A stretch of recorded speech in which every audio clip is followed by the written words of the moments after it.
Brothers and sisters, we thank you so much for proving once again that you are intelligent people, that you are free-thinking people, that you are independent people, and that you are people. Yes, sir. You see, on Thursday, March 26th, somebody gave me an article and said, what you think about your leader? They talked about the fact that this multicultural group, I see Miss Judy Jones in the audience. Thank you so much for buying. Sister bought a whole lot of tickets. I can't tell you how many. But the paper said, how you feel about your leader? Because they formed this group of multicultural people to fight Minister Farrakhan's coming to MSU.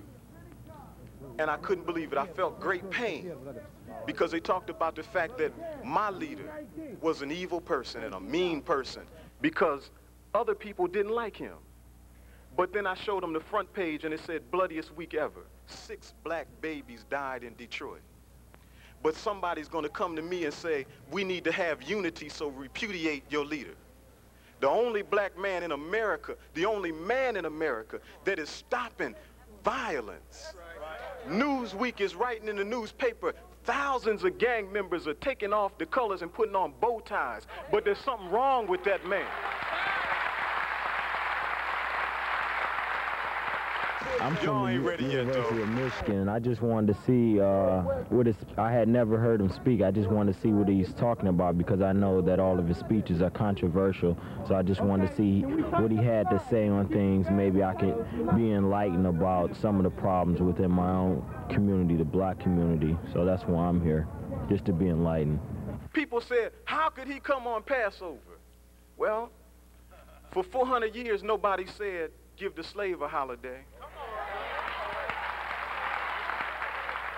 Yes, I know that he's a very articulate individual, and I appreciate anything that he can do to enlighten the black people in terms of their plight amongst the Caucasian Americans here in the United States. God made sun, rain, snow, hail, all those things for everybody, didn't he? I don't remember God saying, everybody get a day but black folks. You see, today is our day. We read in the scriptures, Passover is a story about a people who were in hell, ruled by a wicked people. And God sent a punishment on those people. But some people got anointed, didn't they? And the punishment passed over. We have brought a lamb to you today, but not like them lambs of old, beloved. Oh, brother's all right. Brother's all right. He's just excited when the... I love him. I love it. I'm very happy. I'm fired up.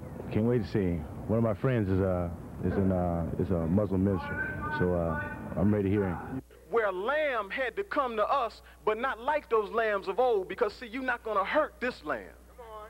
This lamb is going to come to you with a word and anoint you, and if you let that word in, when death and destruction and self-hate and self-degradation and abuse comes along, guess what? It's going to pass over. That's why we brought him. This is our Passover. If somebody else wants to share it, fine. But it's our Passover. I'm thankful to see all of the Semites present, because you know Semites are black people. Well, brothers, we look forward to hear him. We heard him the last time. We thought his message is very decent, and we look forward to hear him again. We just feel good about it, brother. We feel really good about it. I think he has a lot of solutions to the problems that we as African Americans and Christians are going through. And I would like to say for the record that the Nation of Islam Security has a far, far, far better record than the FBI, the CIA, and what's them cats? The Secret Service. Their service so secret they forgot to provide it the other day, didn't they? They're standing up. You get it, Joe. You get it. You know, Ronald Reagan was getting ready to throw a couple overhand rights, wasn't he? You ain't gonna have none of that here. Well, I've driven over from Detroit to hear him, so I'm pleased to be here. Is this your first time? First time I've heard him, yes. Was it something controversial that brought you out? Or? Well, I've been interested in him for some time since he worked with Malcolm X, and this is my first chance to hear him talk, and I'm looking forward to it. Well, I feel the brother gonna come and bring a message like he always bring all over the world. A powerful and profound message that is a healing device. Because you know, when you read your Bible, listen, cats, Matthew, Mark, Luke, and John, if you were to go through Europe today, you would see pictures of this black woman. And they say in their liturgy, and this is not what I made up, but what they say over there in Poland and Romania and Germany, that this black woman, painted by St. Luke, is the mother of Jesus. If a black woman could give birth to a Jesus one time, what more could all of you do together? Minister Farrakhan, he's a great leader. We need more like him. He's a beautiful person for all people of color, you know. He's such an inspiration in these days and times, and me and my whole family are here, and we just we just thank Allah every minute for him. I think it's fantastic. I think more people should come and see him. I don't see a whole lot of people right now. I'm hoping more show up. Well, I'm glad that he's here. I'm very excited that he's here, and hopefully he will enlighten a lot of black people to what's going on in the world. I think we've been asleep too long and we need to wake up. So I hope that everybody will enjoy being here as well. Thank God for Minister Farrakhan. Thank God for Minister Farrakhan. And all the young black men around him. I wish there was more of them here. I wish they all come out. Right. We from Flint, of course. We want you to give it up for our brother, Rasul Hakeem Muhammad.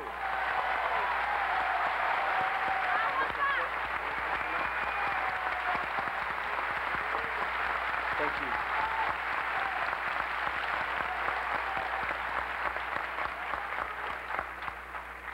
you. In the name of Allah, the Beneficent, the Merciful, I bear witness that there is no God but Allah. And I bear witness that Muhammad is the messenger of Allah. I greet you in the nation's greetings in the Arabic language that means peace. Be unto you of Assalamu alaikum. I think somebody told other than the truth.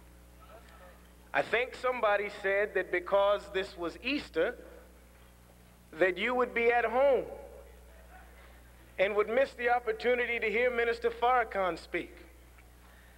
I think somebody said that you shouldn't be here at all because Minister Farrakhan is an anti-Semite. Somebody blatantly lied. And here you are, as you were 2 years ago, strong like family and acting like mature people. That nobody will dictate to you who you should listen to. In your heart, something moved you to be here, and that's why you're here. Some of you, according to a little news clipping I just saw, somebody said they want to hear, they want to find out what the whole big fuss is about Farrakhan. Let me say this to you.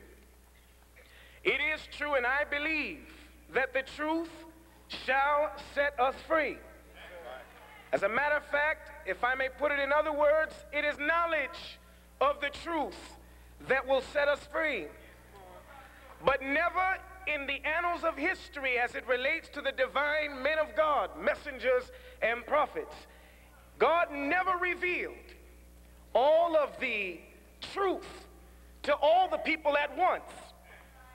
Oh, well, something had to fall. No, he revealed it, inspired and resurrected a divine man. In every instance in history, he raised one for the people.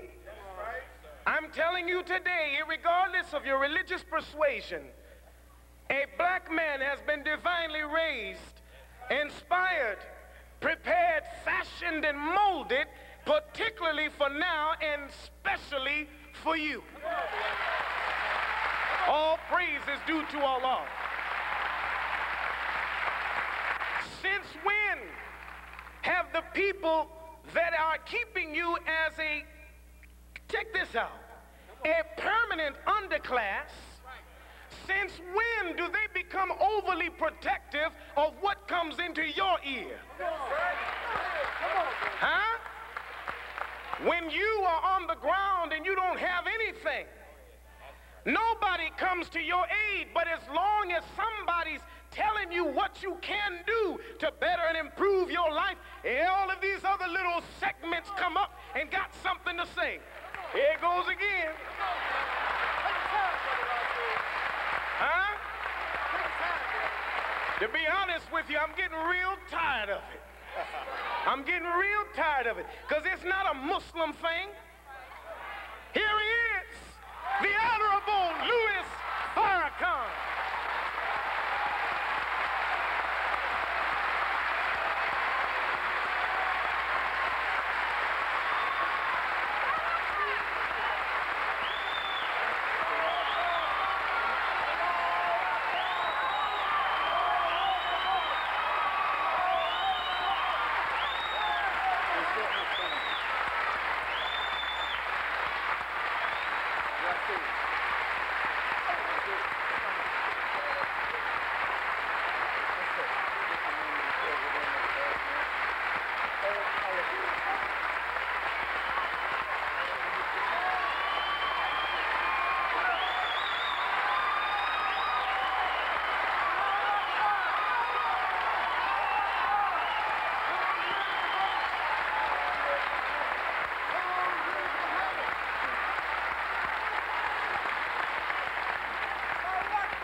In the name of Allah, the Beneficent, the Merciful, the one God, to whom all praise is due, the Lord of the worlds, we thank Allah over and over again for his prophets and the scriptures which they brought.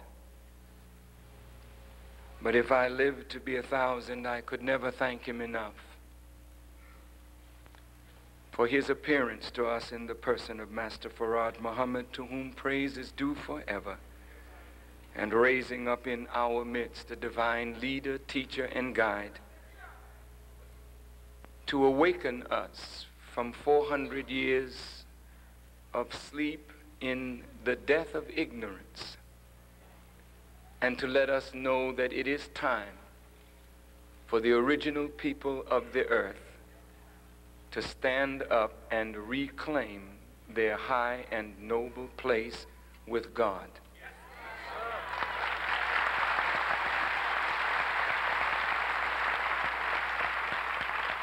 I greet all of you, my dear brothers and sisters, with the greeting words of peace. Jesus said it in Aramaic, in Hebrew, and in Arabic. So if Jesus were here today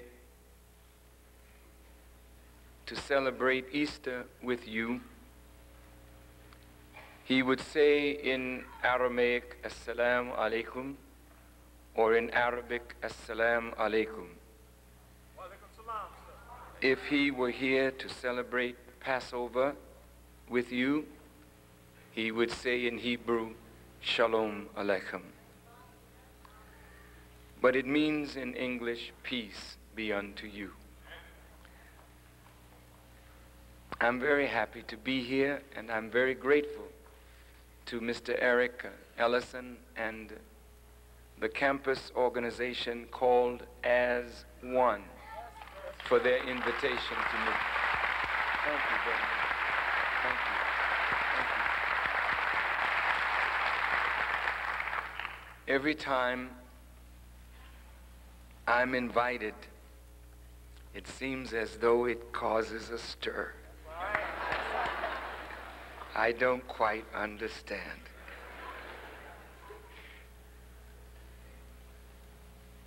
The poor students have to work so hard to bring a black man to their campus who can offer some direction to them. They charge the students monies that they charge no one else,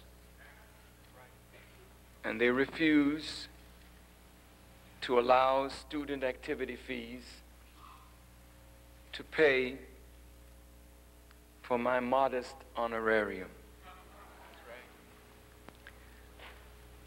But persons who mean nothing, who can offer nothing, not only to black students, but to white students as well, can command from $25,000 to $40,000 of student activity fees, and no one says anything.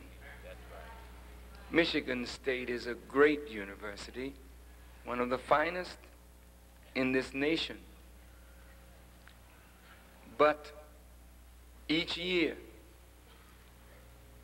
the black football players, the black basketball players, the black athletes contribute so much to the coffers of this university. In one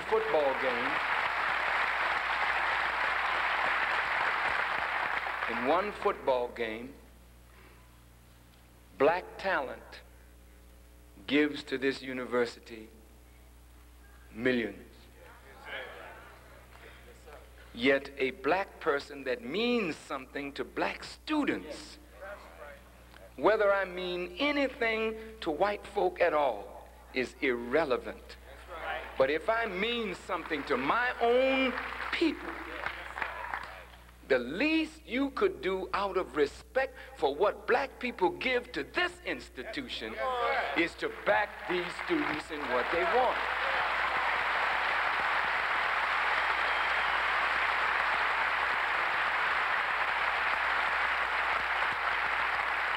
You charge me with bigotry, you charge me with racism. But who is the racist and who is the bigot? Who uses power? We don't have the power. That's right. You have it and you use it. Yes, sir. In a wicked way to punish these students because they want to bring their brother to this campus.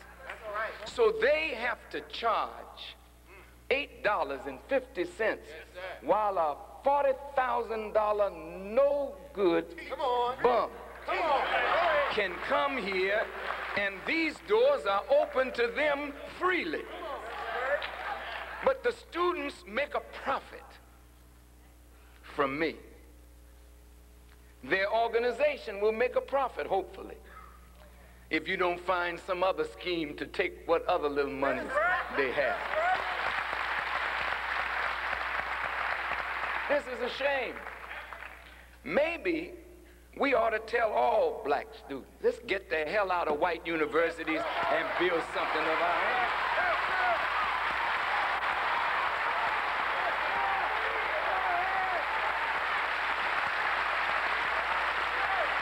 Let me make it very clear. They have a lot to offer, you know. They ought to give it to us free. After we brought you out of the caves of Europe and educated you, you ought to give us this free.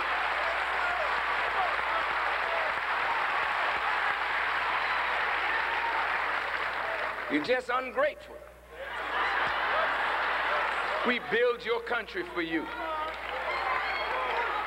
Over 300 years of forced enslavement, we got no pay, you got rich off of our backs, and we got to pay you for half but education.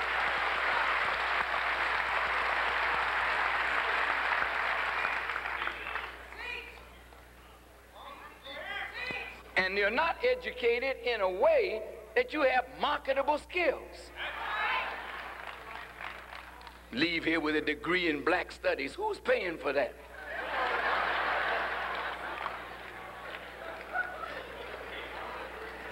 A degree in phys ed. You always had a strong back. You know that's what they brought us here for.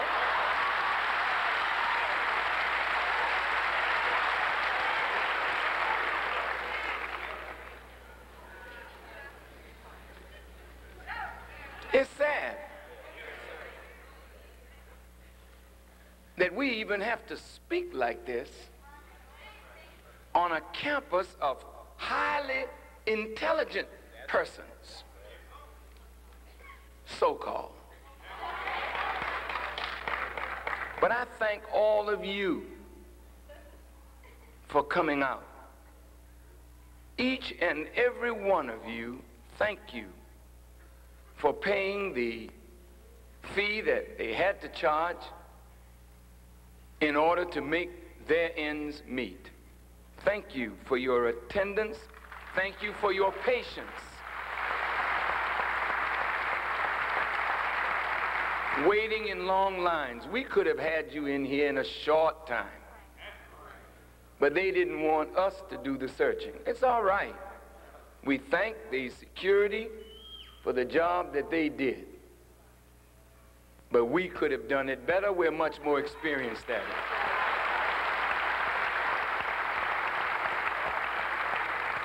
We don't have an event where we don't search. And we've been doing it now for 60 years, and we're experienced at it. But of course, you know, black hands.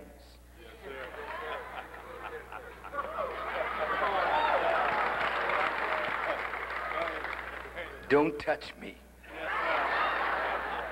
with your black hands. One of these days, you will understand that the greatest blessing in your midst are the very people that you have no respect for. And before this is done, this black people in your midst could prove to be the greatest cursing. Because depending upon how you handle them today will be the judgment of this nation. We have been faithful slaves, loyal servants. We work hard for little or no pay. We fought in all your wars for freedom that we have yet to enjoy.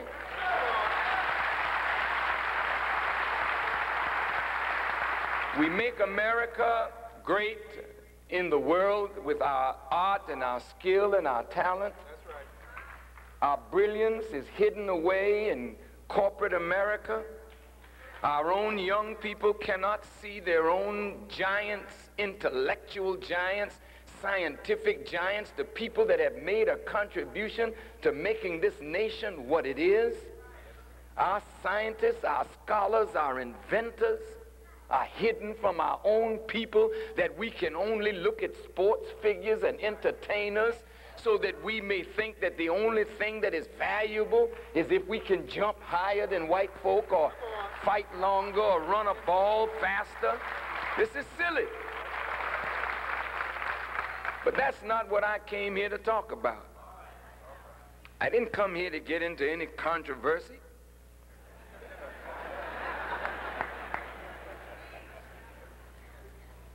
And I really didn't come here to take up my time speaking on black-Jewish relationships. That's a waste of my time. And I don't come here necessarily to defend myself against the charges of anti-Semitism. My people know better. So you are blowing in the wind. And soon your own people will know. We have your history.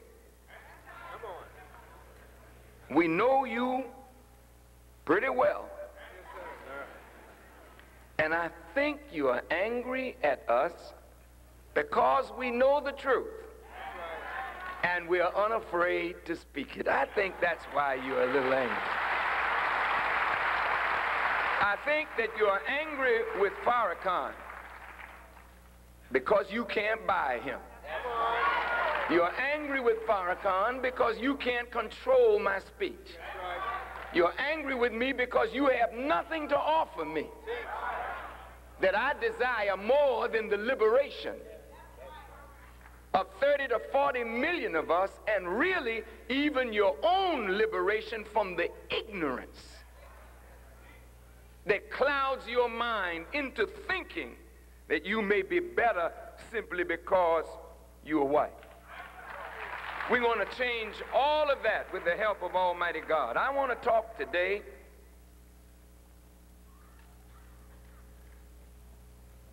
about the condition of black people and solutions to problems.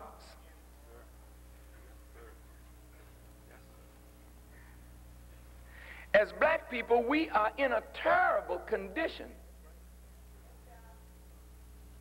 as we face the 21st century. Some writers are saying that by the year 2000, 70% of us will be dead.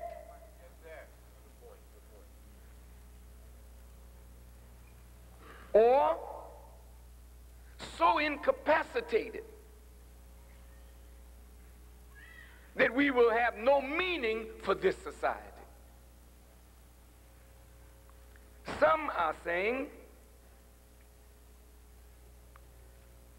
that at the rate that we are going with the death, the disease, the destruction of self due to fratricidal conflict, drug wars,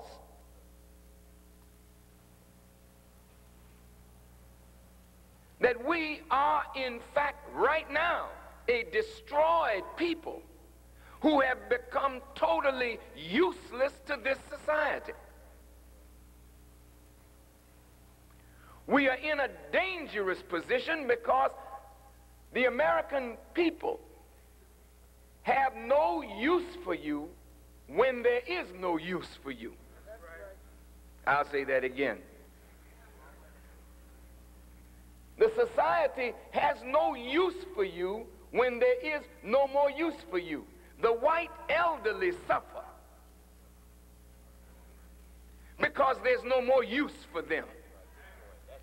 It's a shame that after the elderly give their time and their life to make a society, that in the twilight years of their lives they have no health insurance, eating out of garbage cans, living on fixed income, and then robbed by unscrupulous people of the little bit of savings that they may have been allowed to save. This is for white elderly. Don't talk about the black elderly. The children are suffering. Black children are suffering. Discarded in a field the other day, a bag with about 167 fetuses. But we don't know if there's any criminal charges to be laid against somebody, but there's 167 fetuses. It's easy to charge a young black boy with murder and try him as an adult.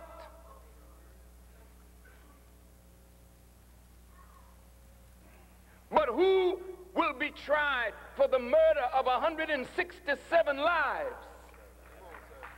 Who will be tried for this crime against humanity?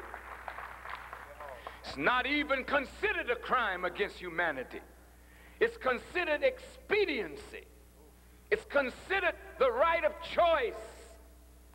It's considered okay for you to have control of your bodies, my dear sisters and women. Destroying the future and the promise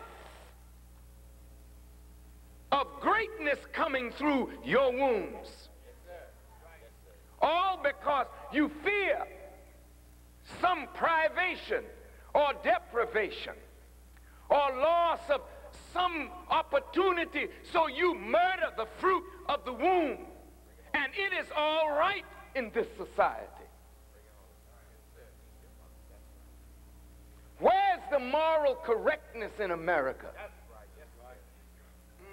A den of thieves. It's all right for white-collar thieves, computer thieves, to rob the country of, and corporations and banks of hundreds of millions and billions of dollars, but the headlines go to the little black brother who snatches a pocketbook or is selling some crack cocaine to his own brother. So we are made to look like the real criminal people of America, while the real criminals who run the government rob nations of their destiny, rob nations of their leadership, turn over government after government if they don't like it, murder tens of hundreds of thousands of human beings to get their way so that you can maintain this false, illusory status.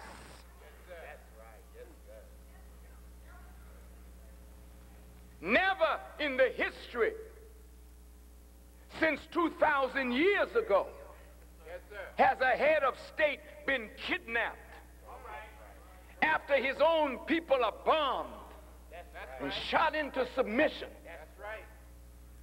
and brought to America in chains to be tried. And Mr. Bush said justice was done.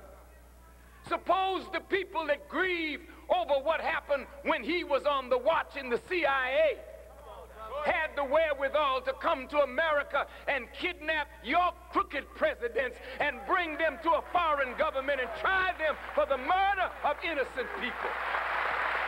But you don't have to worry about that,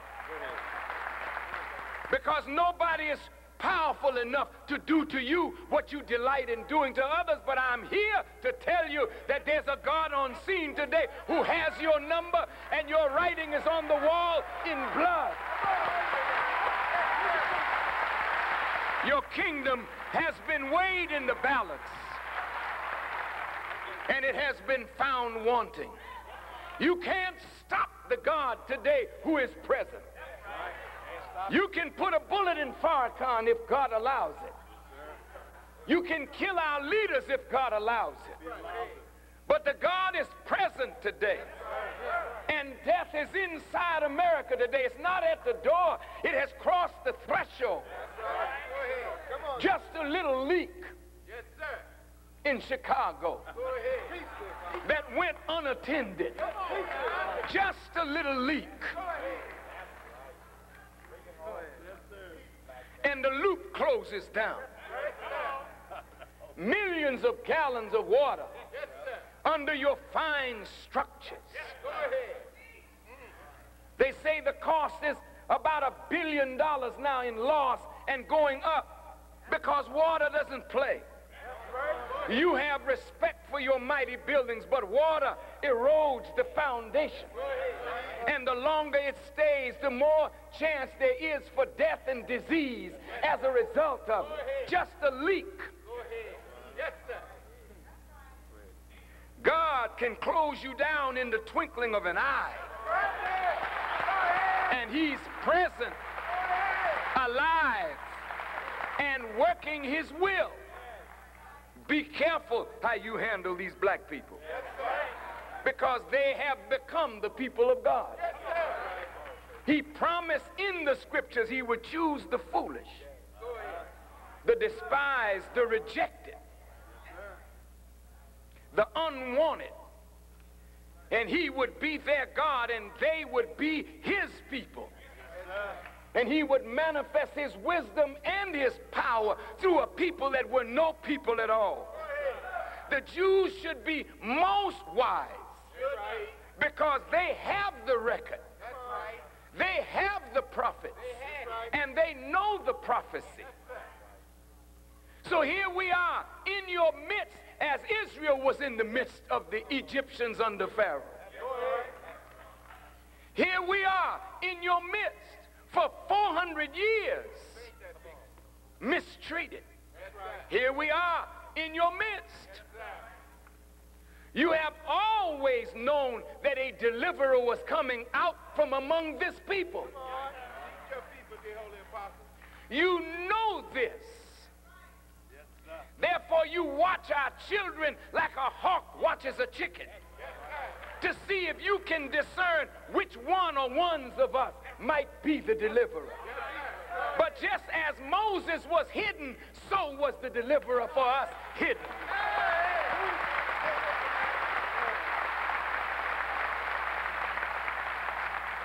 He's not to come from a distant shore.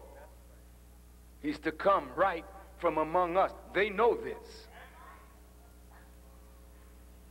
That's why J. Edgar Hoover was busy trying to stop the rise of a black messiah.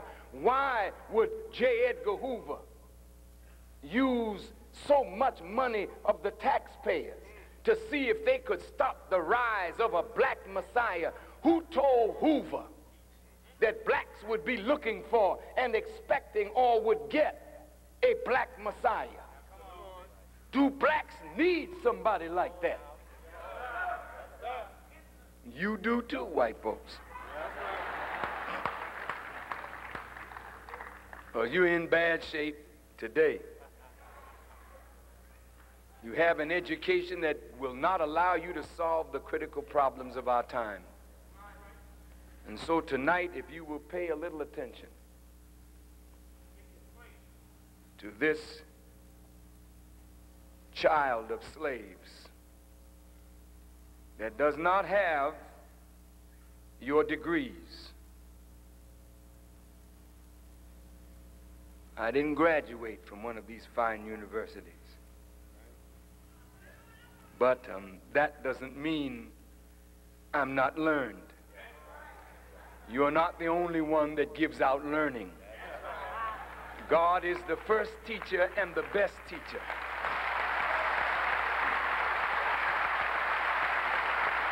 And now, problems and solutions.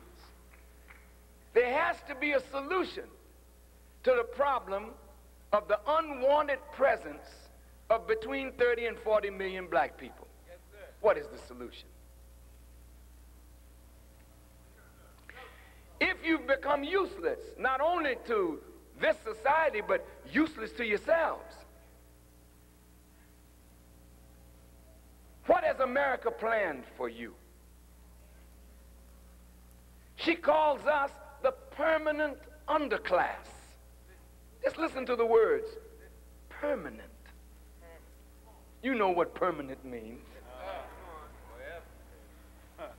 It means that as long as you're here, you will always be the underclass. Does that state the will of the government? There's an old saying, where there's a will, there's a way. Jesus said, seek, and ye shall find. Knock, and it shall be opened. Ask, and it shall be given. But the government is not seeking. The government is not asking. The government is not knocking. So the government declares this is a permanent underclass.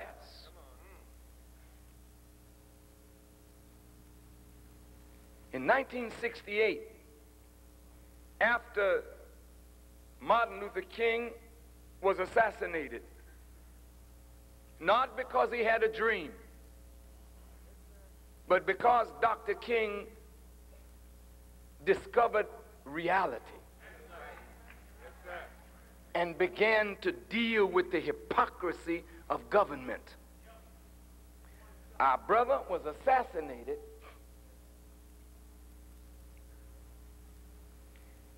and 100 cities were set on fire or more. Now in every major city, there's a Martin Luther King Drive or Boulevard. That's nice.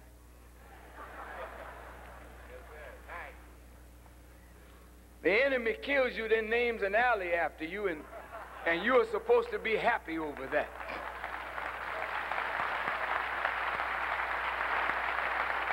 The only honor you can give Dr. King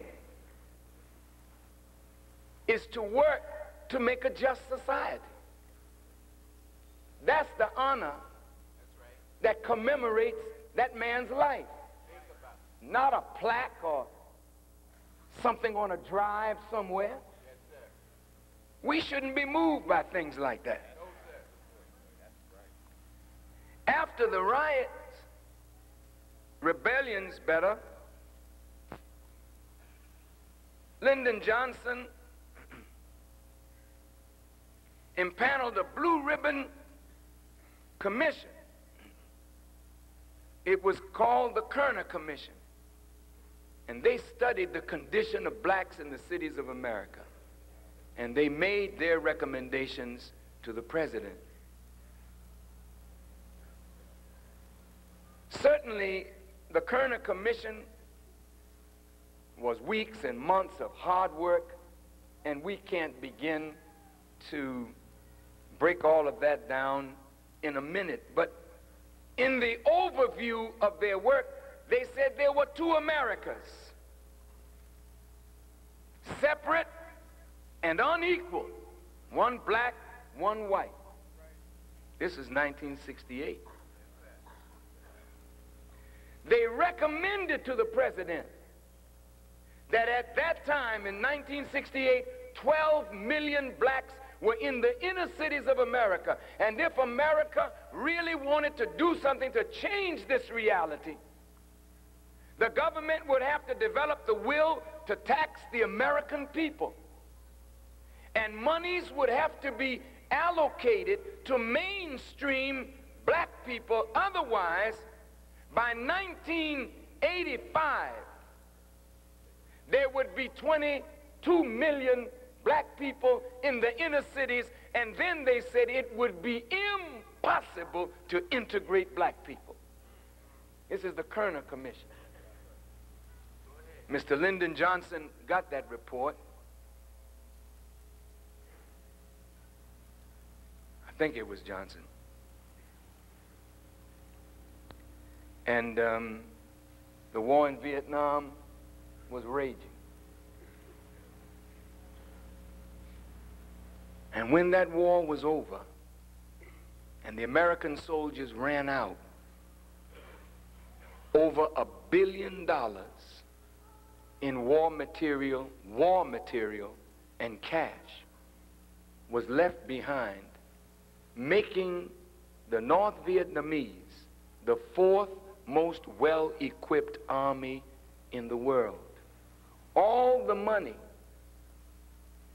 that was supposed to be earmarked for us to mainstream black people and sort of do something to even the playing field for us to run on. That money was squandered in the war in Vietnam. And that's what prompted Martin Luther King Jr. to stand up against the war, because the war was robbing the treasury of money that was necessary for the poor in America and for the blacks in America. Well, Martin is gone. The war was lost.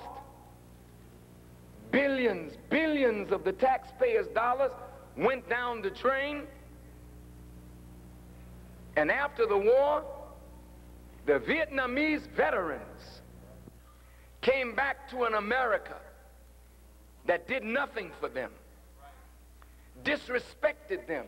All they did was obey the command of a commanding officer. Go, democracy is in trouble. When in reality, it was big business to have a war.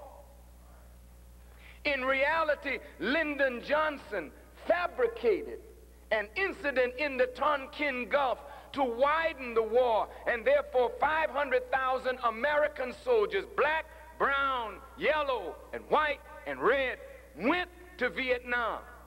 35% of the casualties were us. And our little brothers came home twisted with drugs. They had never fought a war like this. They never understood people with cities up under the ground. They're used to bombing and shooting. They're not used to people being under the ground waiting for you to walk by, booby trap you. This was an altogether different kind of war. And it maimed and mangled the minds of those who were in that war. And the government that they fought for abandoned them. And only when it was politically expedient did they set up some Vietnam War Memorial and have some kind of parade for the Vietnam veterans. That's politics. That's not justice. That's not a grateful nation saying thank you to the youth who don't know anything about politics, but go to fight for wicked people who manufacture enemies for you. America is not threatened, but big business is threatened. And the poor have to die to keep the rich rich and in power.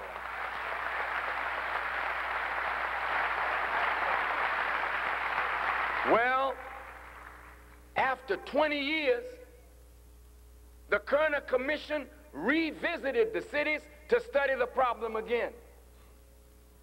And 20 years later, in 1988, they went back and studied the problem. They said there are still two Americas, one black, one white. One rich, one poor, or one well off, one not doing well at all. But the problem was, at that time, there were now 26 million black people in the inner cities of America. Now, if the prophecy or the prognostication or prognosis of these members of the Kerner Commission is correct, that when we reach 20-some million in the inner cities, it would be impossible to integrate us, and we are now 26 million in the inner cities, then integration is finished. Today there's more segregation than there was when Martin Luther King was alive.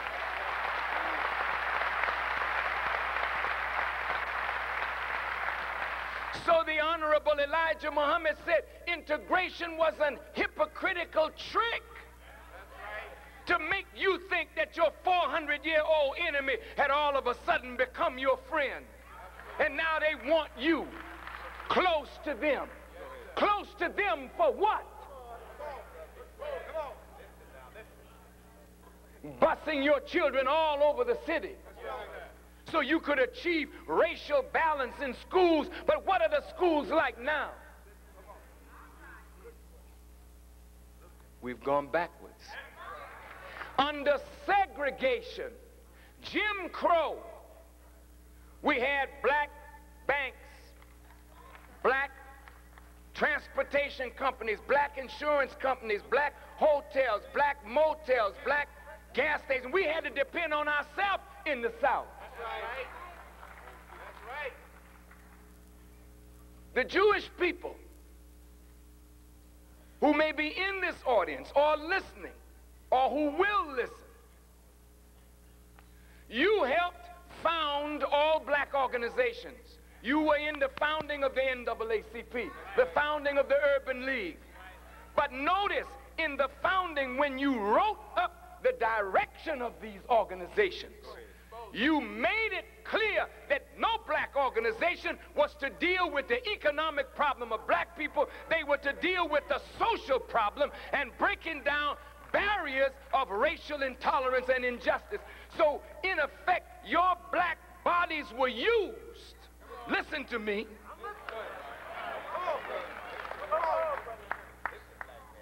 You marched.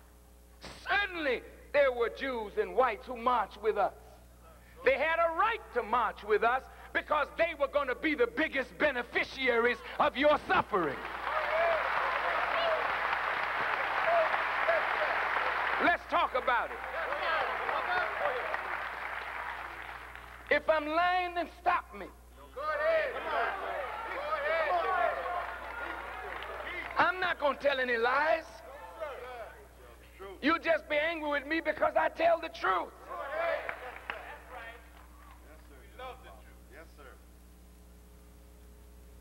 Our brothers and sisters, hungering to break down Jim Crow. I lived under that, brothers and sisters. I know what it's like to have a white and black drinking fountain. I know what it's like to go into a court of so-called justice, to use the bathroom, and have to go into a sub-basement and watch while black women are in a toilet with no doors on it. And women had to stand around to block the toilet from the view of a man who was in there urinating. Come on. Go In ahead. the South. That's right. I went south to experience this, so I would know what my southern brothers and sisters had lived under all the days of their lives. That's right. So naturally, we were interested in breaking down those unjust barriers. So we marched in numbers. Whites marched with us in very few numbers, but some of them did march.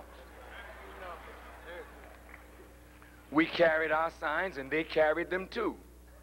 We were all allies, weren't we? Weren't we? Yes, of course we were. Of course we were. But well, when Bull Connor and the boys went to beating heads, you don't see them white ones. I'm sure some of them got a hickey or two, a lump or two. Some of them went to jail. But when you see the history and you see the fire hoses, they're not trained on white people. They're trained on black people. Yes, Goodman and Schwerner and Cheney died. Hell, more people died to put a bridge across an expanse of water than white folk died to see black folk free. So don't talk to us about how you died. We dying by the tens of thousands to keep you free. You point to one or two white people and we're supposed to just foam at the mouth? See, brothers and sisters, the very thought of throwing Schwerner and Goodman and Viola Liuzzo to us as the martyrs who died for us is a racist kind of statement, because it says that those three white lives are more valuable than all the black lives that were lost to make the games. Go ahead. Go ahead.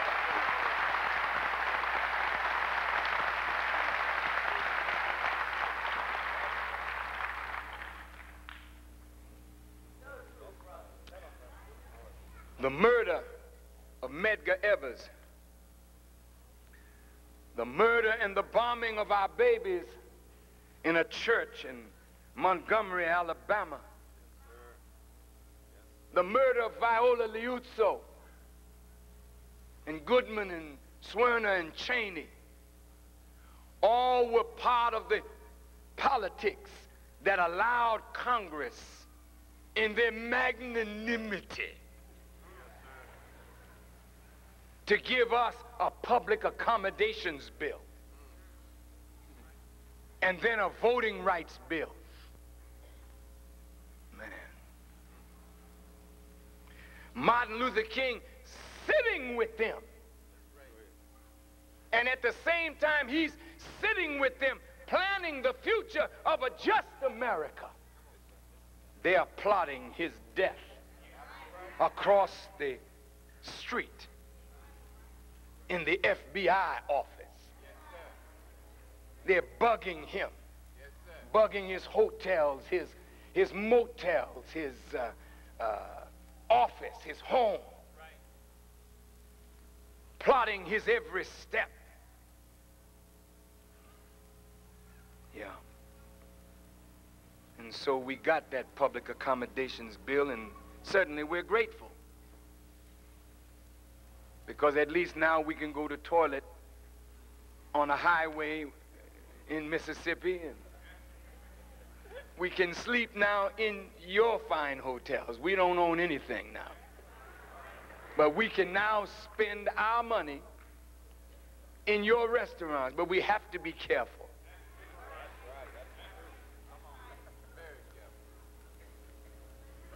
In the meantime, everything that we built in segregation, go in the South and see the devastation. It's gone because once we were allowed to go into white establishments, we stopped trading with our own people. Ask Jewish people, will you ever stop trading with your own people? Ask the Koreans, will you stop trading with your own people? Ask the Palestinians, will you stop trading with your people? That's how they get strong in America. They keep as much money revolving in their circle, but not us. Not us.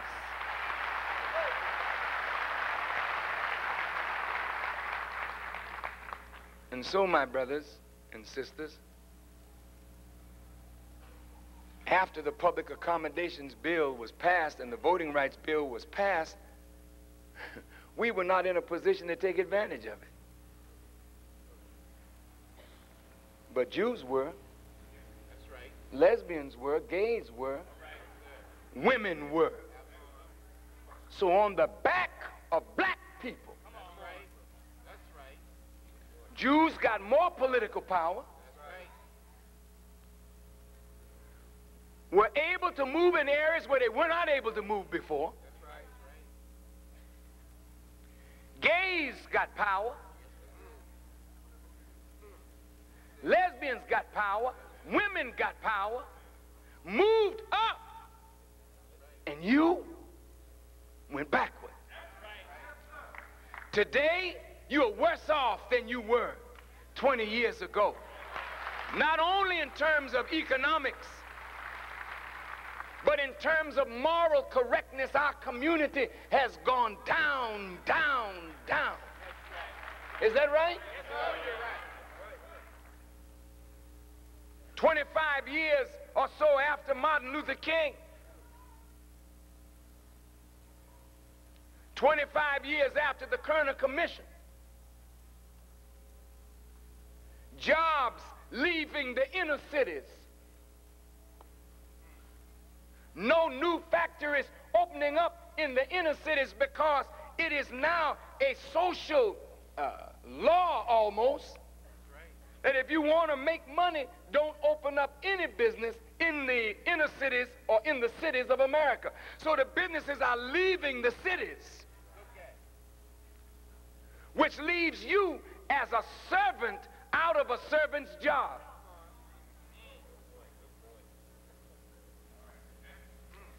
The jobs that you should have had or could have had as a servant are taken now by others. Foreigners coming in.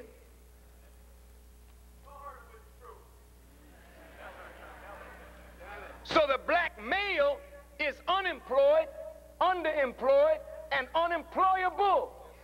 The black female now has the job because if they got to hire a quote-unquote minority, they'll hire a black woman over a black man because now they got the black and the female in one. So she's downtown. You have no job.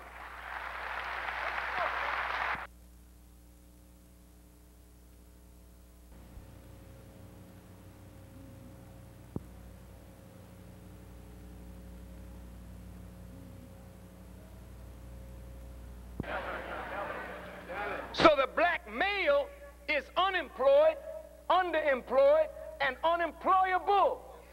The black female now has the job because if they got to hire a quote-unquote minority, they'll hire a black woman over a black man because now they got the black and the female in one. So she's downtown. You have no job.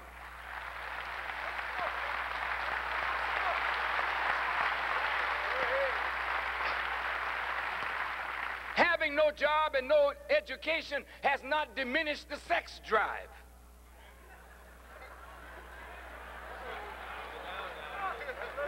The society has gone sex crazy. I'm gonna sex you up. You can't turn on the television. You can't turn on the radio. You can't look at a newspaper, magazine without your sex drive being fed or titillated. The garments that men wear, the garments that women wear are all designed to make men lust after women and women lust after men. So we're making more babies, but less ability to provide and care for what we produce. Listen, as you make babies and you have no job, in that state of impotence, you don't stay around to look at your inability. So the woman is in the house now. Over 70% of black homes are headed by a female. A male was there because babies are there. But there is no man in the house to take up the responsible role.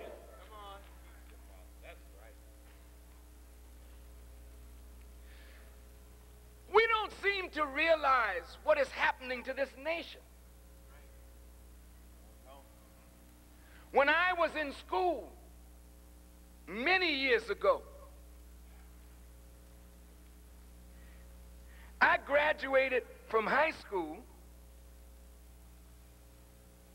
speaking or knowing something of 4 different languages. I had Spanish, French, German, Latin, and English.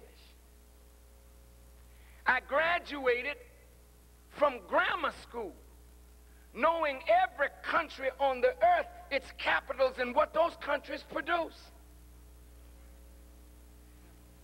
I had American history, world history, medieval history, ancient history. I had algebra 1 and 2, plane geometry, solid geometry, calculus, trigonometry. Before I left high school. So when I got to college, I never bought a book because I knew most of what was there before it came down. I'm telling you the truth.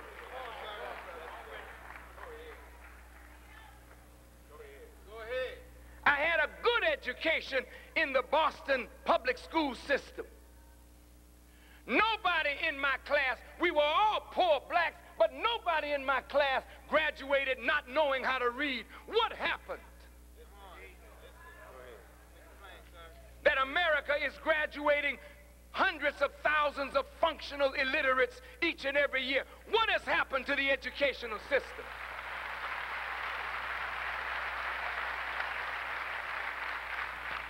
What has happened to a nation that used to be #1 in education and is now around 25th or 26th in education?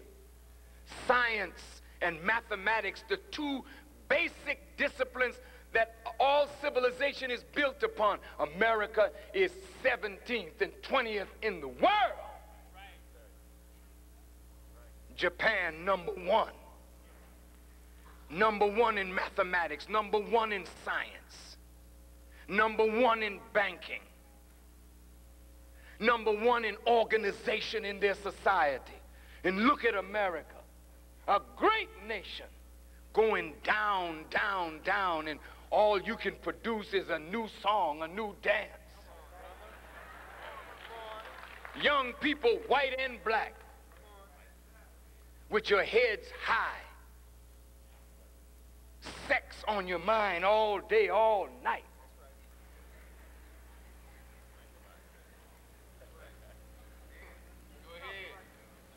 Drugs everywhere. Mr. Bush said, I didn't know Noriega. I've never had any personal meeting with him. And then a picture shows up with him and Noriega sitting on a couch together.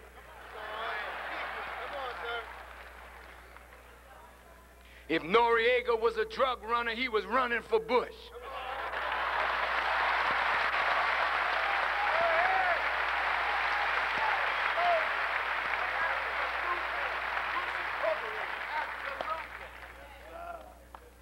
It's sad. So now here we are, 1992. Guns in the black community. Who put them there? Poor little fellas. Got a Uzi. Where's that made? That's right. AK-47s, where they made? But they in the ghetto now. You know white folks are not giving you guns to shoot them. So you got your little pop gun now, and you can't go on any shooting range, you know that. Can you imagine a little 16-year-old brother going up on a shooting range, popping? I want to try out my Uzi, man. Go ahead, Brother Bennett. It's not going to happen. So where does he get target practice? Drive-by shooting. He just wants to hear the thing go off and see people fall because death is all around him. You don't realize this. You created this. You parents, you created this. Those are your babies. You made them like that. You say, well, how did I make them like that? What do you mean, how did you make them like that? You made them like that by carrying them in the womb and not wanting them. You made them like that before the abortion clinics came around. You tried to get rid of them. So the seed of self-rejection is right there growing in your womb. The seed of murder is right there growing in your womb. That's the fruit that you produce. You're the tree. So if you condemn the fruit, then why don't you condemn yourself? Because most of you are murderers in one way or another. You think murder when you have an unwanted pregnancy. You say, I'm going to get rid of this. It's life, but I'm going to get rid of this. It's an inconvenience. It's in the way. My career's at stake. I don't want my mother to know what I've been doing in the backseat of this car. I'm going to get rid of this. A murderer. That's what you are. You don't see yourself as that because society whitewashes your murder. That's right. Because your murder is done in a sanitized office. That's right. That's right. That's right.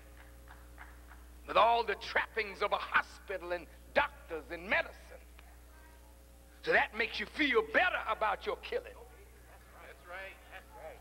But those that come into the world, you ain't got time for. I ain't got no time to breastfeed no baby. I got to get out here and make me some money, huh? So Mr. Similac and Infamil comes on the scene. We'll take care of your babies. Big business. I don't want to lose my farm. Please. I ain't got time. So you don't bond your baby to you. You are flesh and blood. Your baby is flesh and blood. You're not bonding the baby to you. You're bonding the baby now to a plastic bottle now. Then you warehouse your children because you got to work now. 30 years ago, a man could make $60 a week and support his family. How do you know? I was one of them men. I made $45 a week working in a garment section in Boston. They took 90 cents out of my pay for Social Security. They call it FICA, whatever that is. And I had my little $45, and I brought it home to my wife and 2 children and 1 on the way. Thank God I had met Elijah Muhammad. I didn't smoke, I didn't drink, I didn't gamble. I didn't chase other women, so I had some money. I donated $5 to $7 to charity. for the cause of Islam. And the rest, we learned how to use it. You understand? My wife never worked a day. I said, no, sweetheart. No, no. We got to rear these babies. We got them now. We got to do something with them. But today, you can't do that. Takes two people to work and make it so you have the baby. I can't. I just got to get back to work. So there go the Infamil in the baby's mouth. Mop, a formula. Who formulated that formula? I don't know. But they say it's all right. Is it? Is it better than what your breast formulates from the nature in which you are created? Not hardly. You don't really know what you're doing. You see, to nurture a human being, listen to me good now. Your milk is so important to that child. The men in this audience, black and white, we have been made such disrespecters of women. We don't know the value of a woman. I'm angry tonight with Nelson Mandela. I'm angry tonight with Nelson Mandela. I don't quite understand this.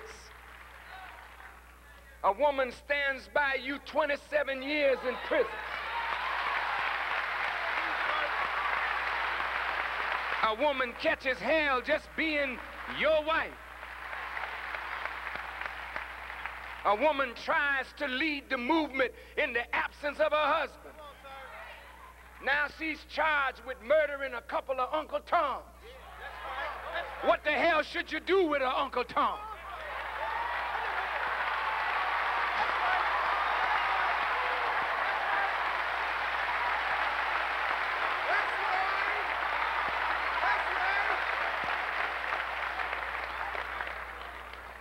You call it brutal when we murder your lackeys and flunkies that are impeders of the progress of the people.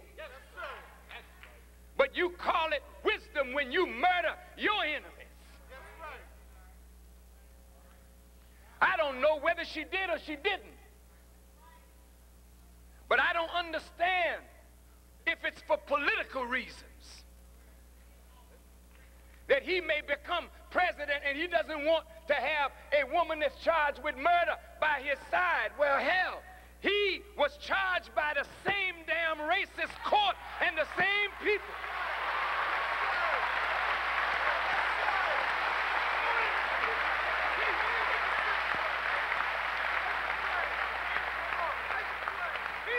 The black community needs a better explanation than that.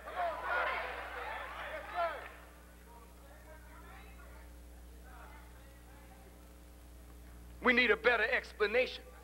Because by his backing away from her, he's throwing her to the wolves.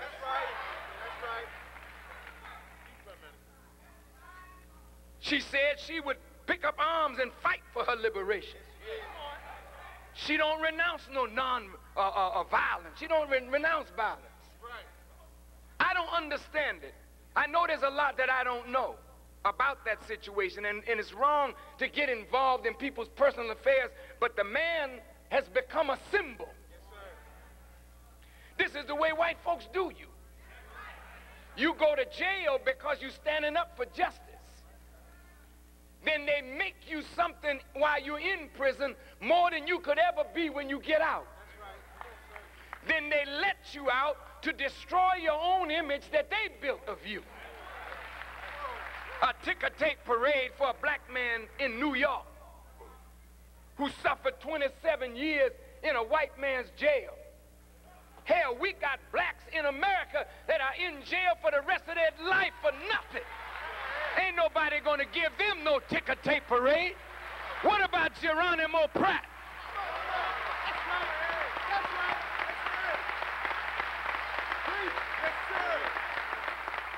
What about Assata Shakur?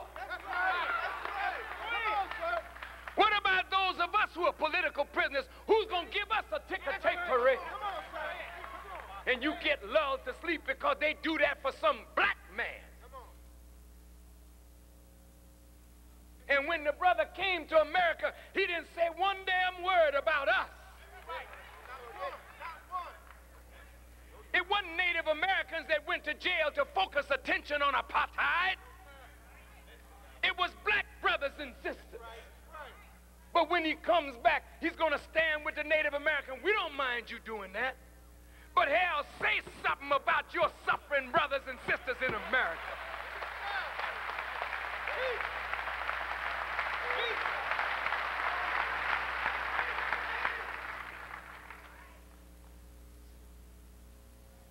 That's not my subject.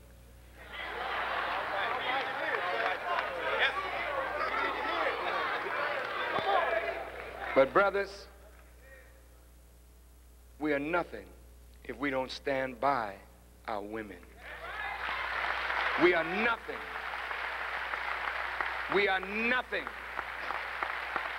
if we are disrespecters and abusers of women. I don't care what the color of a woman is. There's not a woman born that is not sacred. There's not a woman born that is not sacred, brother. And the more you understand nature and understand life from God's perspective, the more you honor and revere women. The Holy Quran teaches us to reverence the womb that bore us. You ought to hold that womb in awe because it's a majesty that you can put a sperm there and walk away.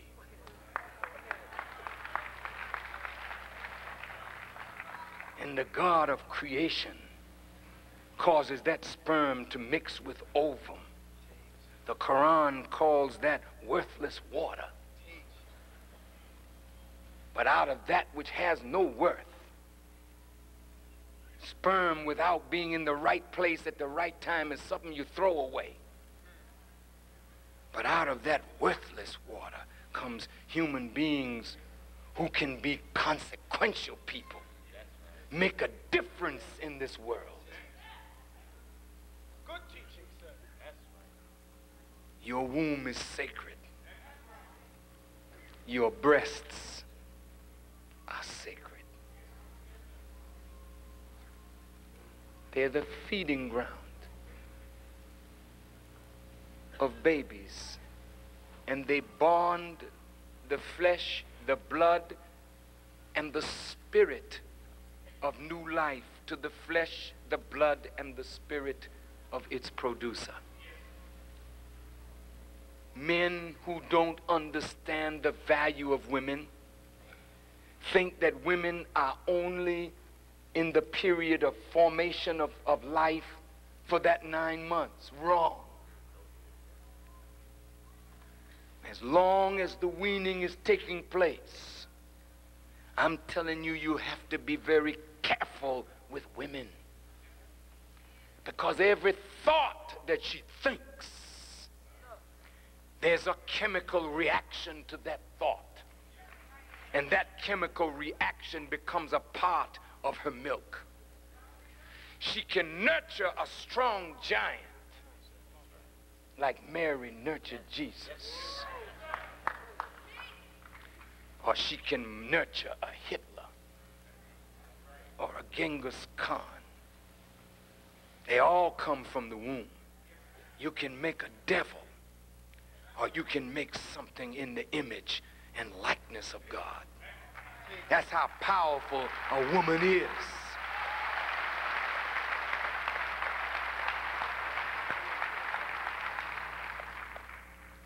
Now, I say that to say this, that in warehousing your children, you got to put them in daycare centers. You got to put them in all these places because you're too busy now.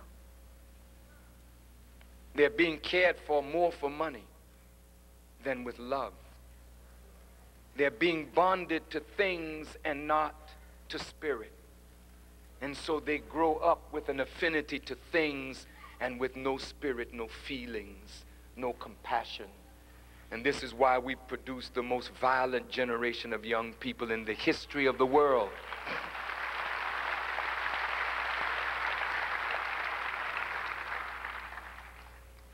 I know it hurts, man.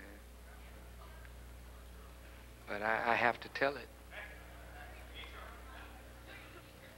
But this is planned. From way up top. Break up the family. You have no cohesion now. The black male has no presence. He has no strength in his own home. She's being nurtured by television, not by a wise man who is charged with the responsibility in the Quran of being the maintainer of women. But women today are maintaining men. It's sad. So now, look at the coldness in the generation. Now, I'm coming right back to the black community now. We've turned in on each other. It's no more, hey, you're my brother. I'm your brother. You're my sister. I'm your brother. What's the brotherhood? What's that? Give me your watch. And it's not funny. And you give them your watch and you give them your money and then they blow you because they have no feeling. Killing old women, old men for checks. They've lived 70, 80 years of their lives, man, coming through hell to be murdered by one of their own people in the ghetto for a little nickel and dime check. This is very sad. Now, how is the dominant society viewing you? They're looking at you and me and us like we're a nation of animals. So now they're making movies with you. You feel good. Hollywood is at it again. New Jack City. That's my man. But they take those films and put them all over the world. And the world gets a look into the worst part of the ghetto. And what they're doing is justifying what they're about to do. Now you just listen. You don't have to clap. I want you to think. Now see, white folk don't have no drawback in conscience about killing black people. I know some white people in the audience, you take offense at that. I don't mean to offend you, but your people are murderers.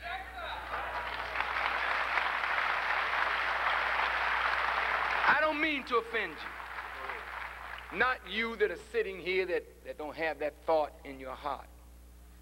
But you are from a people who had no reservation about killing Indians and have decimated the Indians.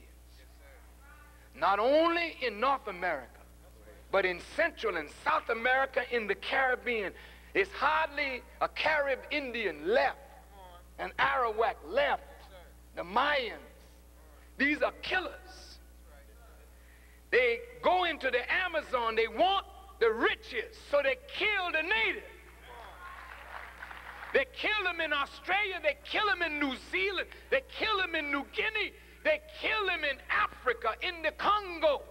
Wherever wealth was, they didn't care.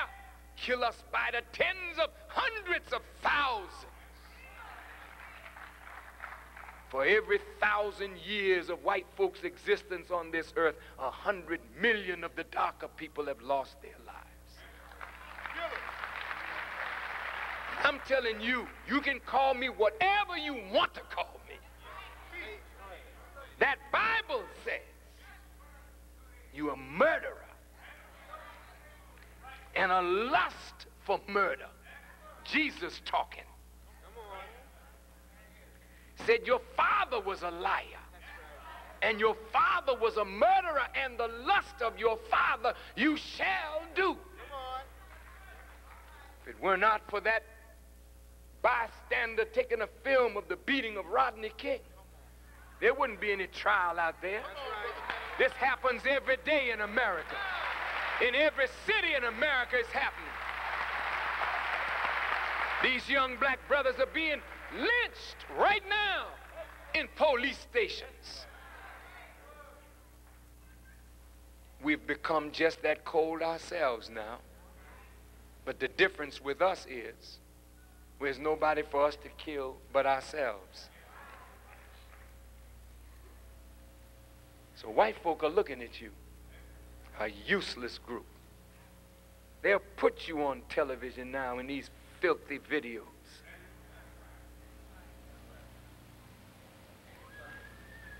Sex scenes in movies with white people is a little bit of dignity to it, but there's no dignity in it. But at least they'll have them in bed with a cover over them. But not in your movies. You disgrace the black woman and she just want to be on the screen. Did you see me? I played my part, didn't I, baby? You played it all right. And now decent societies all over the world are looking at you and saying, these are savages. That's why the Japanese can talk like that about you. Because they don't know the other side. Because they don't see the other side. Our entertainers feeding filth. You look like animals to civilized people. They have no respect for you. None. Because you don't have any more respect for yourself.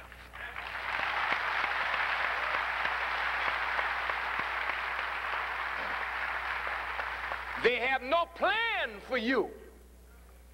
No decent plan. So what plan do they have?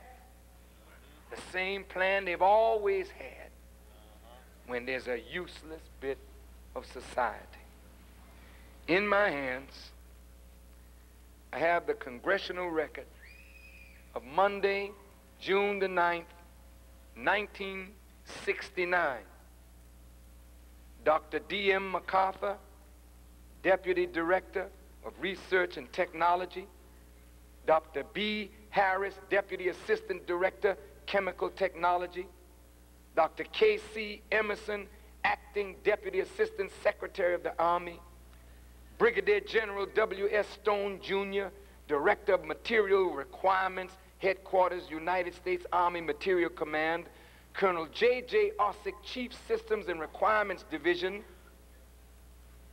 And now we have them before the Senate Appropriations Committee. And they're talking on chemical and biological warfare. In 1969. In the testimony, they go on to talk about developing a virus.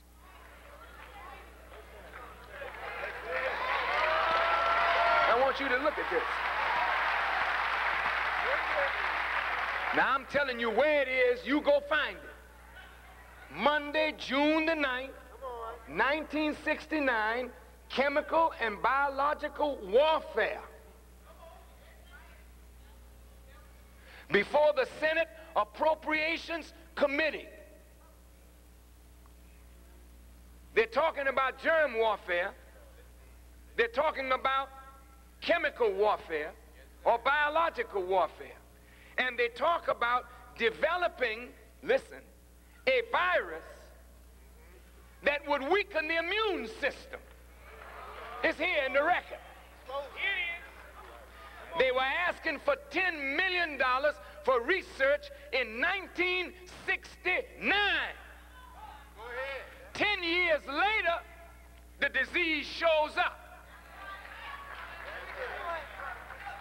But it shows up, they say, from some green monkey in Africa.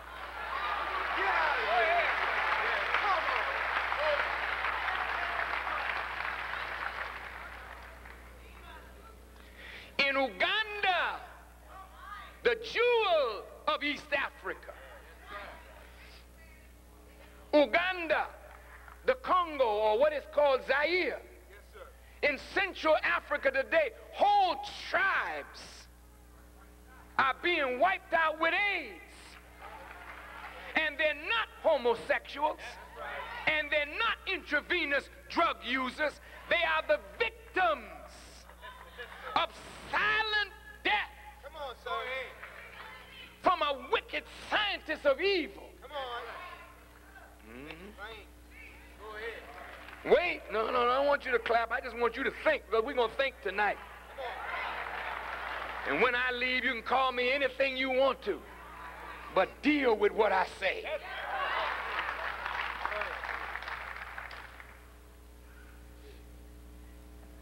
This is in the congressional record.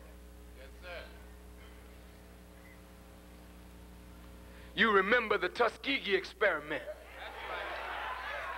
where they infected hundreds of black men with the most virulent form of syphilis and never told them that they had given it to them. You remember the polio epidemic? And back in the early 60s, we were getting polio shots. You don't know what the hell you're getting.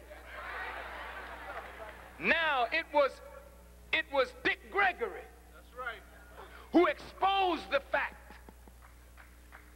that millions of Americans were injected with a polio contaminant called SV40, which was cancer itself. And now many of us who had no connection to cancer, now cancer is a #1 killer in our community. Black men, the #1 killer of black men is prostate cancer. White men too, but black men more. We're being dealt with, and we don't even know it. You run out of Mississippi, you ran out of Georgia, you ran out of Alabama and Louisiana. You either gave your land away, sold your land away, neglected your land. Now you are dependent on the merchants of death in these beautiful, big conglomerate food service. You buy the food, you don't know how long it's been dead, what chemicals are used in it. You know nothing about it. You don't know how it reacts in your body. You just eat it. Then you go and you drink whiskey and wine. You eat pork.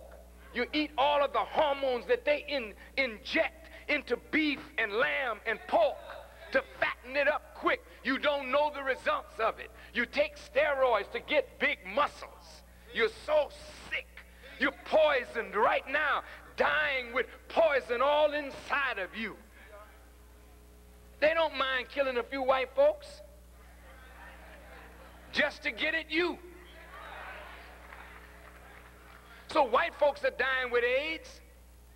They put a stigma on the gay and lesbian community. It didn't start with homosexual behavior. It was spread like that through experimentation in prisons.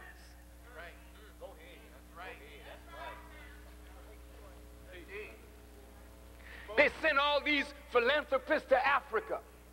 We're going to inject the people against smallpox and diphtheria. These Africans living over there for centuries, man. Tens of hundreds of thousands of years. They're still living. Now they're dying from some unknown disease. Why? Because if America does not control the rich strategic metals that are found in Africa in the 21st century, she will not be a world power militarily. Somebody got to control it. So Africa is being set upon now. Even as we speak, the conspiracy is being wrought.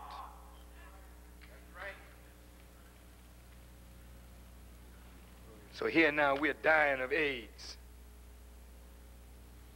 And we found in Kenya a black doctor who developed the best remedy for AIDS. But because he's black, they will not admit it into this country in wholesale numbers. Low-dose interferon. We got the exclusive rights to distribute it now, the nation. And we have doctors now with AIDS patients taking what is called Immunex. We have to rename it because some other company here has the name Immunex, so we call it Immuviron. But 97% of those that we're treating with AIDS are recovering now.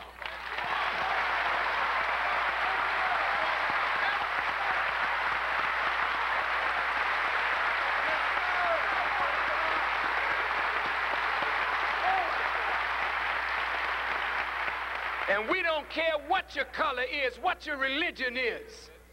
If you got AIDS and we can help you, we'll help you out of it. But mainly black people are suffering from this. I say to the government of America, is this what you plan for an entire people who have served you? And you're not planning our death. You're planning the death and destruction of America as a nation. Because God will not allow us to go this way. And then you make the children of those whom your fathers enslaved very angry and very hostile. And that's not going to be comfortable if you keep this up. God is working against you, and the population is awakening, both your population of whites and ours. And your own people are very dissatisfied with their government. And that's why less than 30% of them went out to vote in the primaries, because they are disenchanted. And when you got that many people disaffected and alienated and dissatisfied, you're going to have radical change in this country, just like you saw it in Poland, just like you saw it in the communist bloc. Don't you think that it can't happen in America? It will happen in America. Now,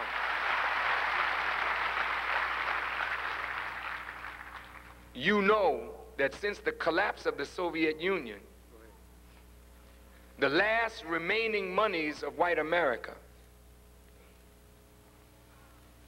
doesn't have any of it marked with you and me as any priority. You know that. Whether Bush gets in or Clinton gets in, it don't make any difference. That's right. That's right. One is Lucifer, one is Satan, and the other is the devil, the other is the dragon. Vote for whoever you want.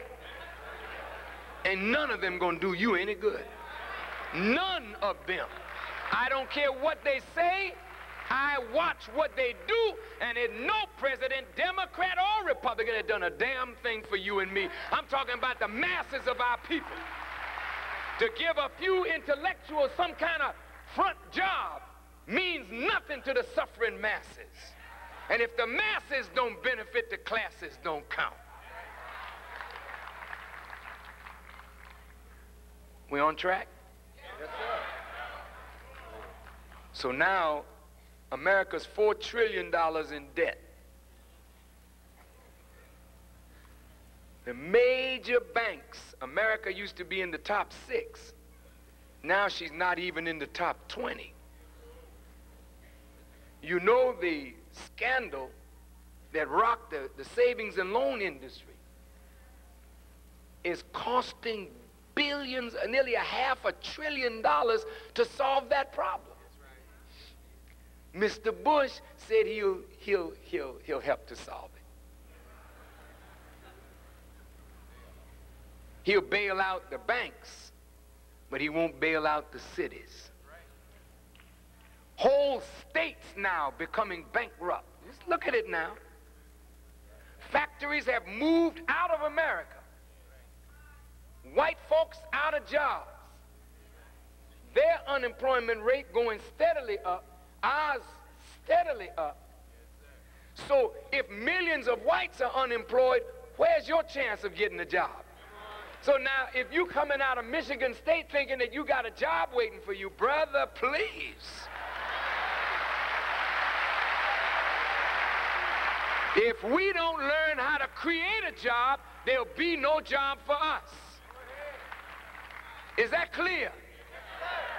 All right.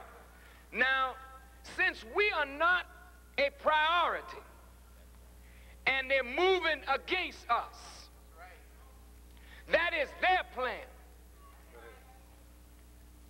They're going to move $300 intelligence espionage agents that they used in the communist world, they're going to use them now in the ghetto with the gangs. Now, what do you think they're going to do in the ghetto with the gangs with 300 of their best counterintelligence agents? Talk to me. Let me tell you what they got planned.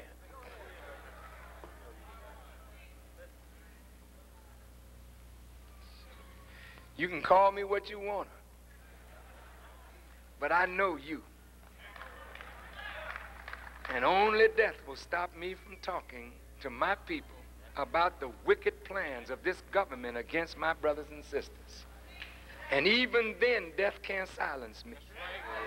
It's over for you. It'll never be over for me. There's no death for Farrakhan. I'll come at your behind from the grave.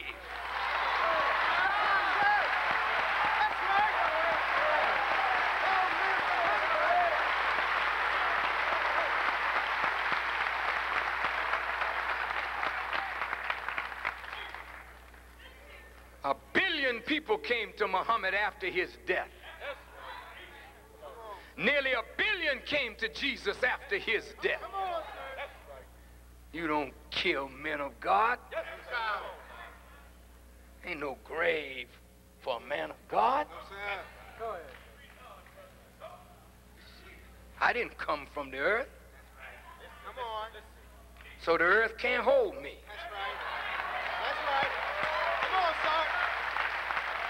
That which covers me came from the earth.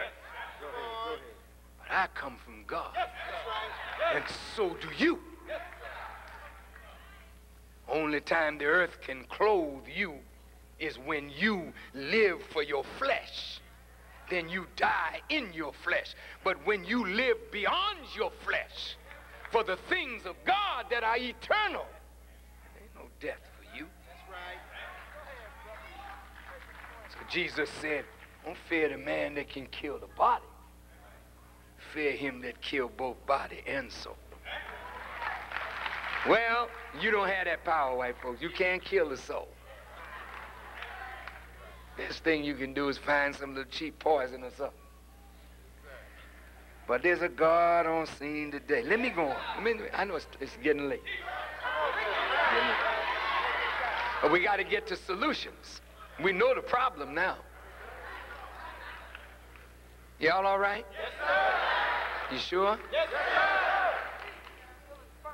Truth is hard, isn't it, brothers and sisters? If the government does not have us as a priority, and they don't, and what is their final plan? You know, the FBI head stood on television and said they're going after the gangs, and they're going to lock them up, and they're not going to give them bail. The gangs. Are the gangs really bad? You go in any white neighborhood, young white boys group together with young white boys. That's the nature of young men. And young men are impressed with physical exploits. So in white neighborhoods, city councils have all kinds of playgrounds for them. Basketball league, junior baseball league, police athletic leagues. You work off your aggressions, you see, in sports, and they turn the aggression into something healthy. In the black community, man, we ain't got no playgrounds. The brothers are playing on lots. They clean the garbage away and put a little basketball net up, and you know, that's pitiful. So those that don't get involved in that and don't get involved in boxing, they still got that macho thing as little young men.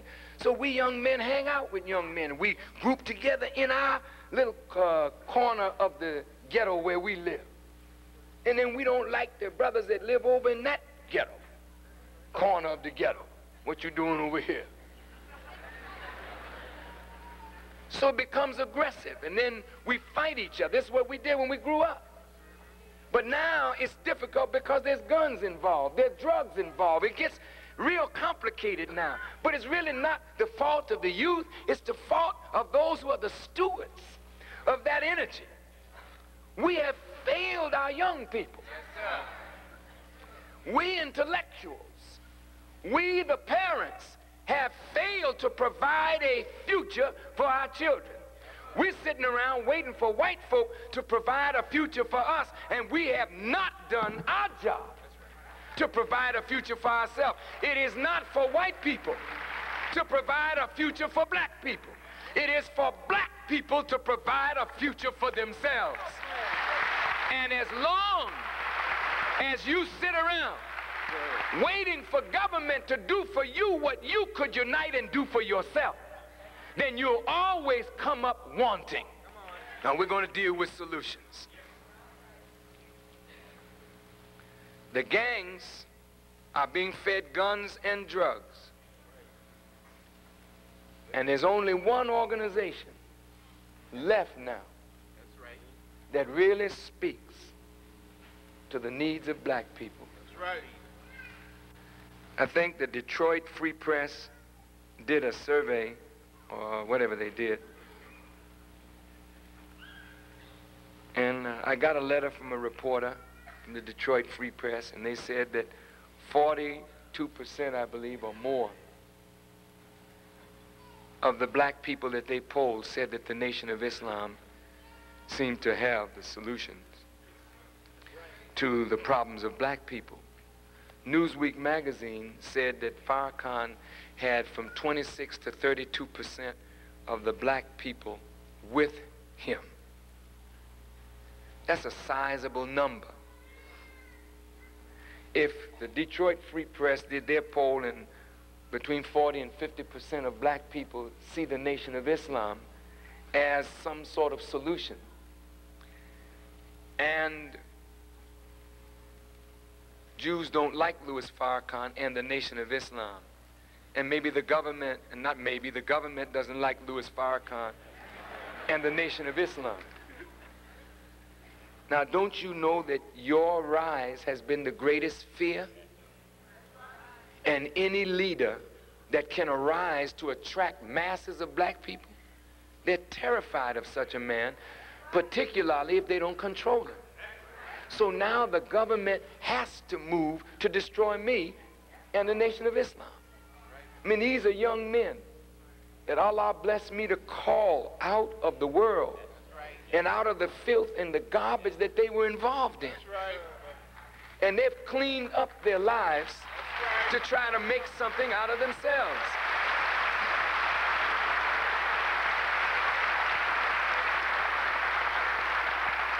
Imagine 1 million like this. Imagine 2 million like this. Imagine 5 million like this. You understand? Now when you begin to think numbers, you think like white people who are in power. See, and we've done something to these blacks, and we know that they don't like us. And if the niggas ever get strong,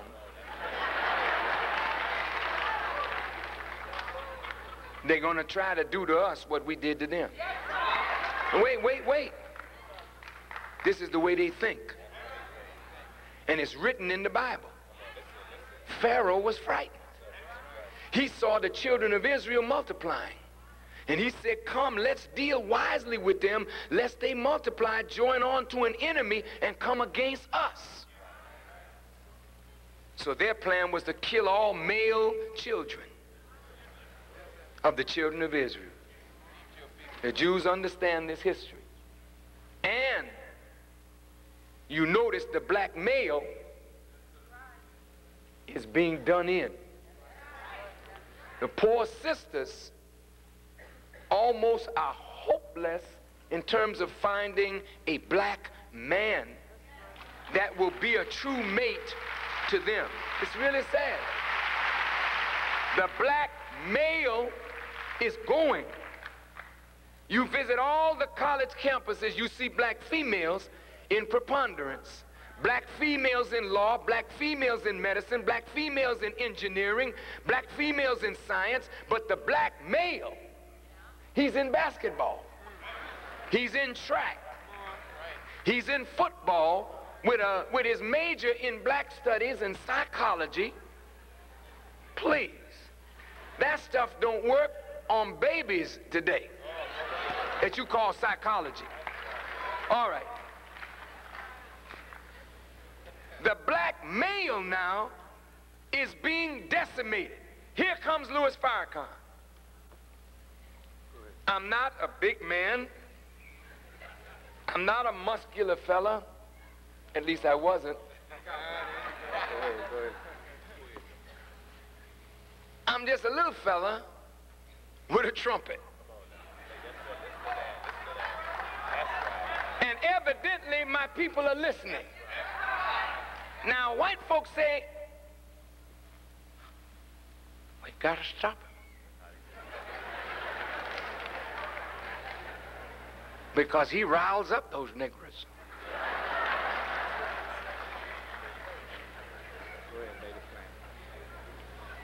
So how are you going to stop me? What did you plan to do? Very quickly. You know, when my brother Malcolm X was alive, white folks didn't like him.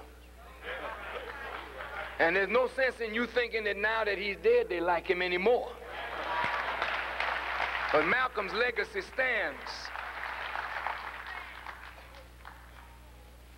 They don't have one living leader to pit against me. They tried it with Reverend Jackson. And they tried it with others. I'm telling you the truth.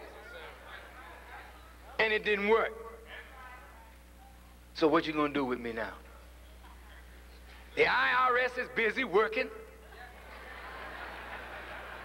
Can we get him on tax?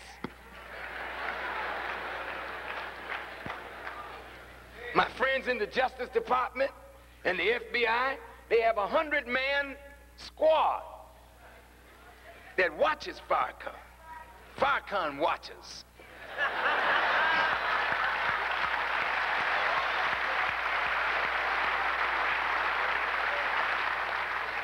There's a scripture in the Bible, they wanted to take Jesus, but they feared the people. That's right. You wise. But see, black folk know that I'm just about the last one that they got. That's right. That's right. And black folk know that the government don't like me. And if I just fall and hit my toe, they're gonna blame the government for it. That's right. That's right. And only God knows what's gonna happen after that. But even if they don't rise, I'm telling you straight up, when Bush comes against me, God will move on Bush. Watch what I tell you. When the government, when y'all get tired of hearing me, and you think that you got power to destroy me, then come on and watch my God tear your behind to pieces, man.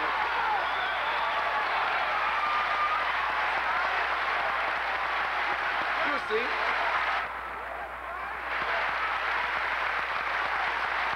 You can't be in America like this without a God. And I'm not talking about your God, I'm talking about my God. Just like the Jews could talk about the God of Israel, I'm talking about the God of the Nation of Islam. And he's not no spook, he's not no spirit, he's a real live man. But he got power over everything.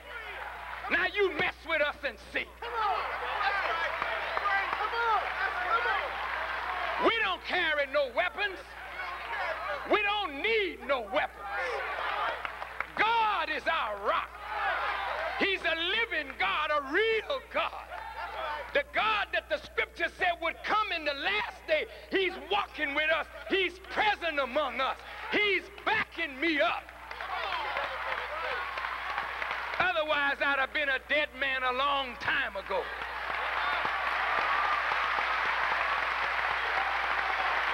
You say, Farrakhan, are you threatening us? Yes, I'm threatening you. I'm saying if you want to live, leave me alone. If you want to die, then come after me and sentence your children and your children's children to death.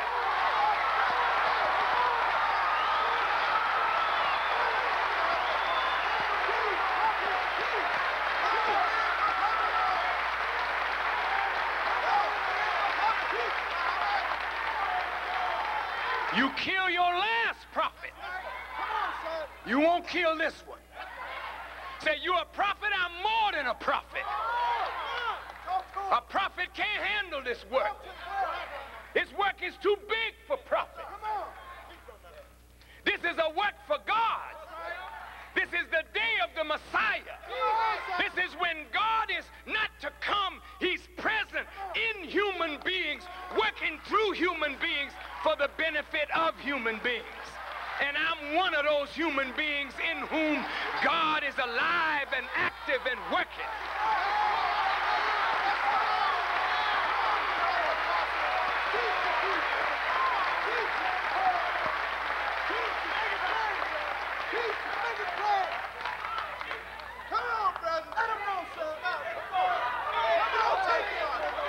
Killed all our leaders. Every one of them that displease you, you killed them. But I'm telling you, if you want to live, you better reason with me. If you want to die, then come against me. I'm nothing, just an insignificant human being. But it's not me that you got to worry about. It's the God that backs me, the one that can destroy you in the twinkling of an eye.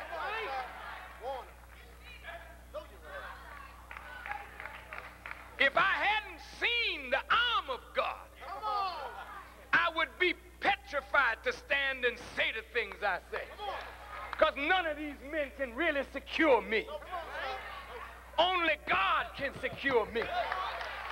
And I know that I walk in the valley of the shadow of death. You ain't got to tell me. But the Lord is my shepherd. And no question about it, I'm a rightly guided man. That's why in the midst of all of the opposition, I am successful. You can't turn the people against me unless God pleases. Do all that you can against me. But in the end, I'll be standing with the help of Almighty God. I'm telling you, black people, fear not. Our power is with you today if you jump up and get yourself together.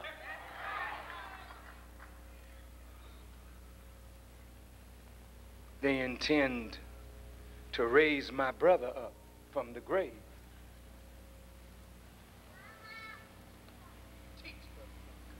Right. Come on. So they come, the reporters come. Why do you think there's so much talk among the youth about Malcolm X? I mean,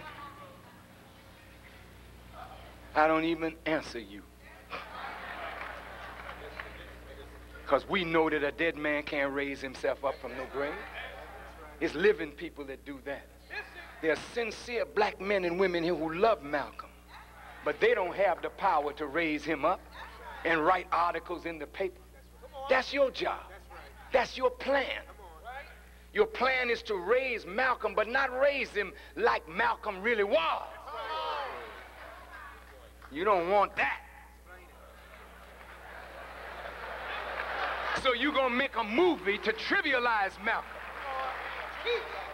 To trivialize the teaching that raised Malcolm. Talking about how Malcolm changed black America. Yes, Malcolm couldn't change black America until a power changed him.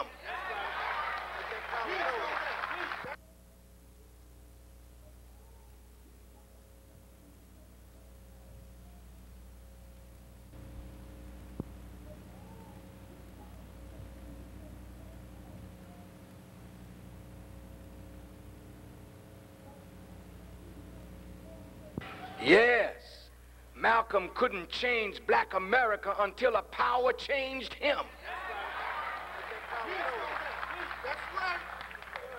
Malcolm was like most of us, a hustler. He was a pimp.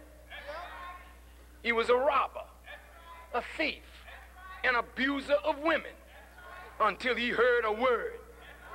And that word caused him to quicken to life mentally. And then he read everything in the prison library, starting with the dictionary. Malcolm only went to the 8th grade of school, but he handcuffed your scholars and whipped them in debate because he had a superior knowledge. You don't want that Malcolm. What you want is to raise Malcolm up to hero status, knowing that you have the guns in the ghetto among our young people who are formed into what you call gangs. You got one of the best black actors around today, Denzel. And Denzel will play Malcolm to the bus. Spike Lee is a sincere person. He's not an insincere man, but he doesn't really know the history.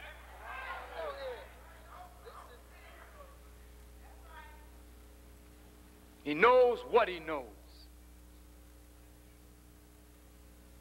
White folk are not going to put $33 million behind any movie made of a black man that's not going to serve their purpose. Don't you understand, brothers and sisters? This is part of the trick. Now you all got your X caps on. This is beautiful. X on your thigh, X on your cap, X on your shirt. What the hell are you talking about? What does it mean?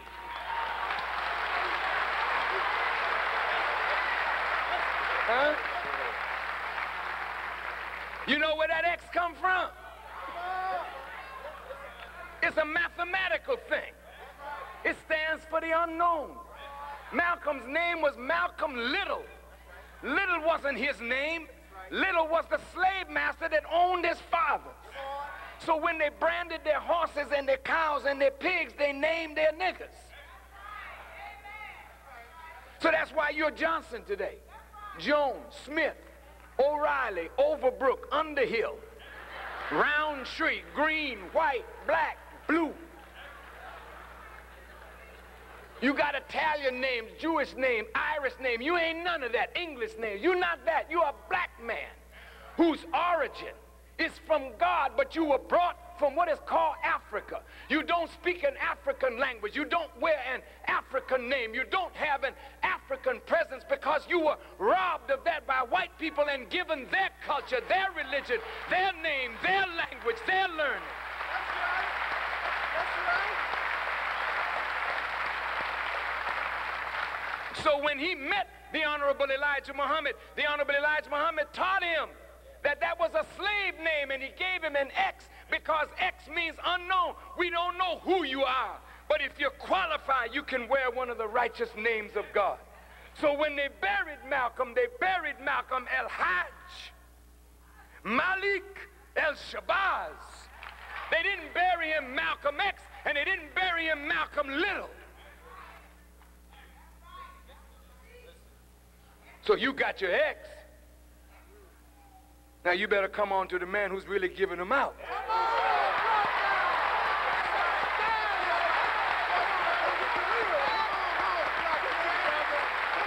I don't want you to just have an X on your cap. I want you to be an ex-slave of white folk.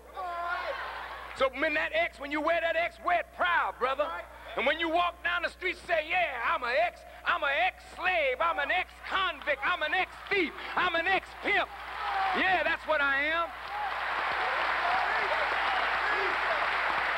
But I'm not that anymore.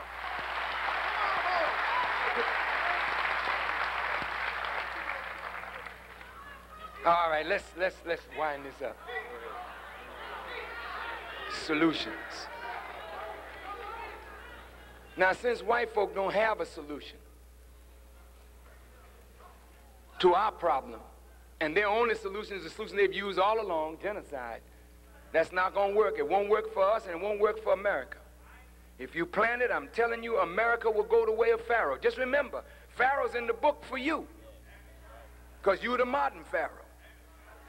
And all the white folks that are in this country, that are in this hall, See, you're tied to those prophecies even though you haven't done nothing to nobody. Because you are the beneficiary of all the suffering of these that built the country for you to inhabit and enjoy. Just remember that. So unless you repudiate the ill-gotten gain of your fathers, maybe you won't have a part in the future New World Order. Not the New World Order envisioned by George Bush, but the New World Order that comes with a man in Scripture called the Christ, or a man in the Quran called the Mahdi or Muhammad.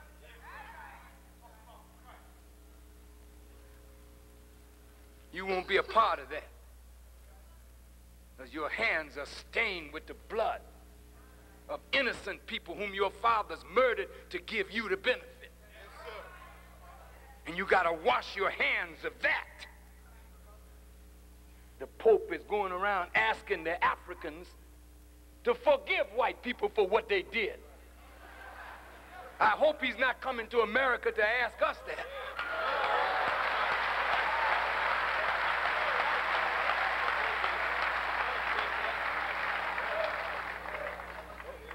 The Pope should come to America and say to white people, repent. Repent for your evil. Make atonement for your evil. Then say, black people, will you forgive? We are a forgiving people. That's why we don't kill you now.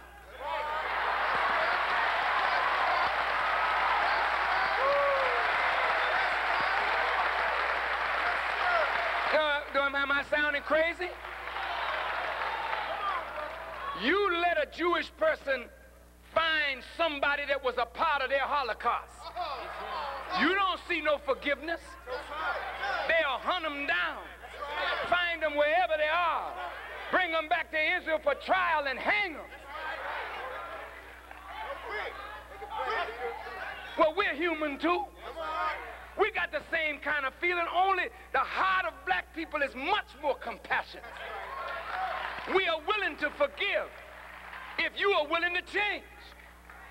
But if you're not willing to change and make atonement for what you did, then don't ask black people to forgive. You better petition God. Because he's present now and he ain't playing. It's judgment for America and judgment for the Western world. In fact, judgment for the peoples of the earth. Not going to get away with this solution.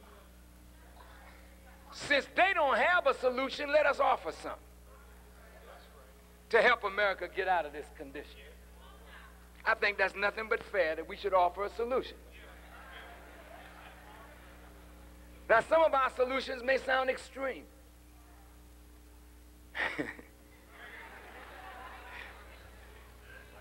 But I'm going to start with the extreme one first. And if you don't like that, I'll put it to the side and get less extreme. Now, let's admit it. We're already segregated. Worse than we were before. We're poor, ragged, hungry, naked, out of doors. Don't have any land and no means of producing wealth. A nation of consumers with a steadily declining income base to consume anything. All right, let's deal with this now. Solution. America. We help build you. We didn't come on no Nina Pinta, Santa Maria, no Mayflower. We weren't no Puritans looking for freedom from persecution. We were tricked and kidnapped and put on board ships. And I say to the Jewish people who are present, look, you get this book, The Secret Relationship Between Blacks and Jews. You get this book. I've sent it to every Jewish leader who I could read up on, rabbi, all the Congressional Black Caucus, all the black leaders, leading persons in media. This is our research of the history written by Jewish historians and theologians from their own pens. This is no writing of Louis Farrakhan or any quote-unquote anti-Semite. This is from the Jews themselves. We have 4 volumes. This is volume 1.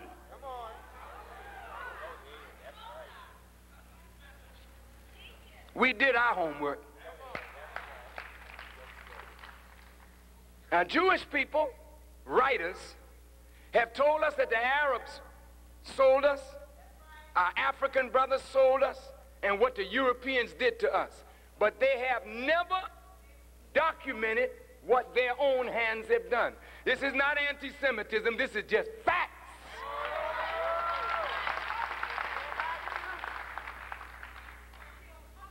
Now, Jews were involved heavily in the slave trade. They owned the ships. They ran the ships. They owned the plantations. They made money just like they make money in distribution of records and tapes and books, and they made money in the distribution of blacks. They abused our women. They were a part of the destruction of the black mind. Yeah, it's all here in their own handwriting, not mine. So when you want to call us anti-Jewish, we got enough evidence that we could paint you as totally anti-black, for you worked against every black leader from ancient slavery all the way up to today. Jews work to destroy our leadership, and they're doing it today the same as they did yesterday. Here's the record, volume 1. Get it, read it, write me if there's a lie in here. It's you who told it against yourself. We went in your libraries and got it from your scholars. Jewish youth do not know this. Jewish children do not know this. They're being used by their wise elders. You need to read it. I'm not a hater of Jews. I never have been. You're not going to paint me with that. I will not hate you because of your religion. I don't want you to hate me because of mine. I don't hate you because of the color of your skin. I don't want you to hate me because of the color of mine. But if I dislike you, I dislike you because of your conscious deeds of evil against my people. That's what I dislike. That's right.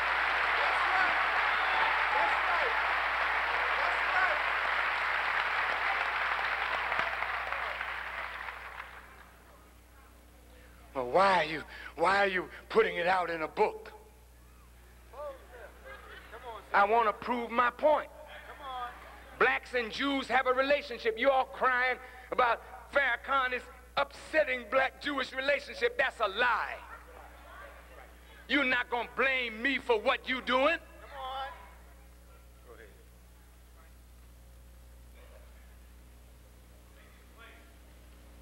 If we're going to have a relationship, it got to be meaningful. It's got to be beneficial on both sides. There's not going to be no more master-slave. That day is over. That's right. That's right.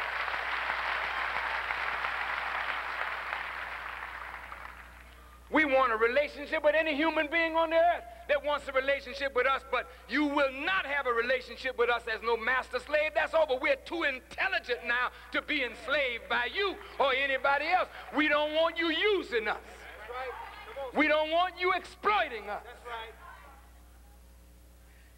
Michael Jackson is our Johannesburg.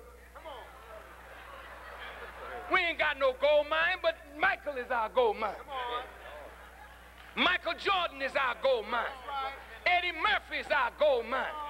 But who surrounds them? Where's the money going? Why do our artists die broke? Why is Sammy dead and his wife can't benefit? Come on, sir. Make it plain, sir. We entertain you and die. Poor, ragged and hungry with a government breathing down our neck for income tax. When the hell do we owe you?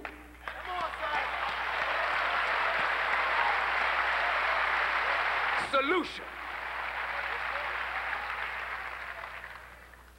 You just don't have no courageous men to stand up for you. That's right. And that's why they want Farrakhan out of the way, because I'm not a pussycat. A pussycat can't wake up lions. It's the roar of a lion that wakes up a lion. And that's why they got you in the jungle or in the desert in Egypt. The body of a lion with the head of a black man on it. Because you're a natural ruler. Not only of the jungle, but you're a natural ruler of civilization. But you're asleep, as the Bible said, there's a lion asleep in Judah. Who's going to wake him? You can't send no pussycat to wake up a lion. And if they can steal the roar of this lion, then you'll stay a pussycat. But if they can't steal my roar, then pretty soon there'll be a roar from every corner, from every nook, and from every cranny in America and in the world. The lion is up. The lion is roaring. The lion is moving. The lion will return to power again.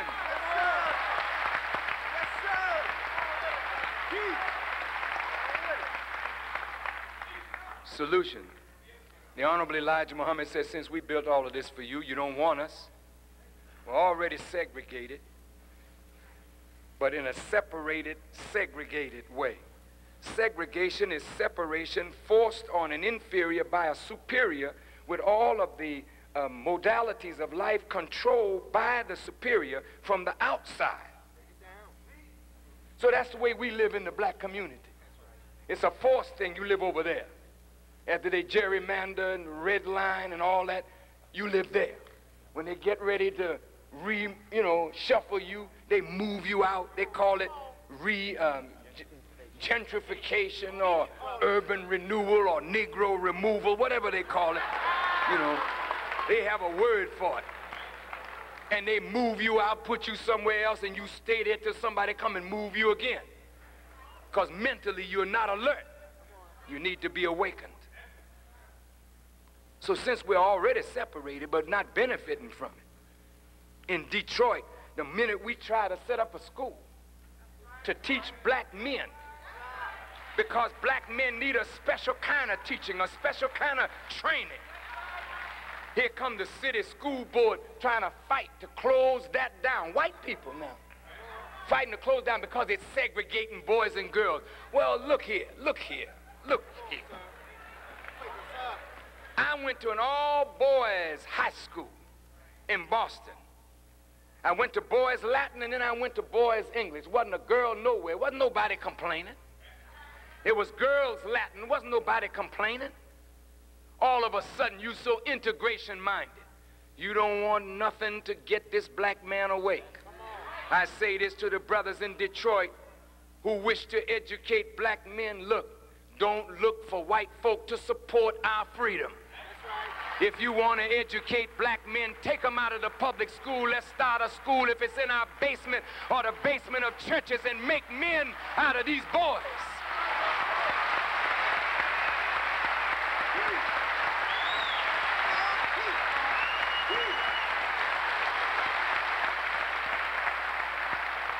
You got to stop asking for permission from white folk to do what we got to do. We don't need their permission. Take your children. Where we gonna get the money? Where you get the money to buy the liquor that you had? Where did you get the money to buy the dope that you had? Where did you get the money to buy them sneakers for $120 and these designer foolish clothes? Where did you get that money? That's where you gonna get the money to educate your babies. You're just a nation of beggars that beg for what you want, or buy what you want and beg for what you need. You're pitiful. Back to solution. Number one, if you will allow me, I would like to go to the government on our behalf.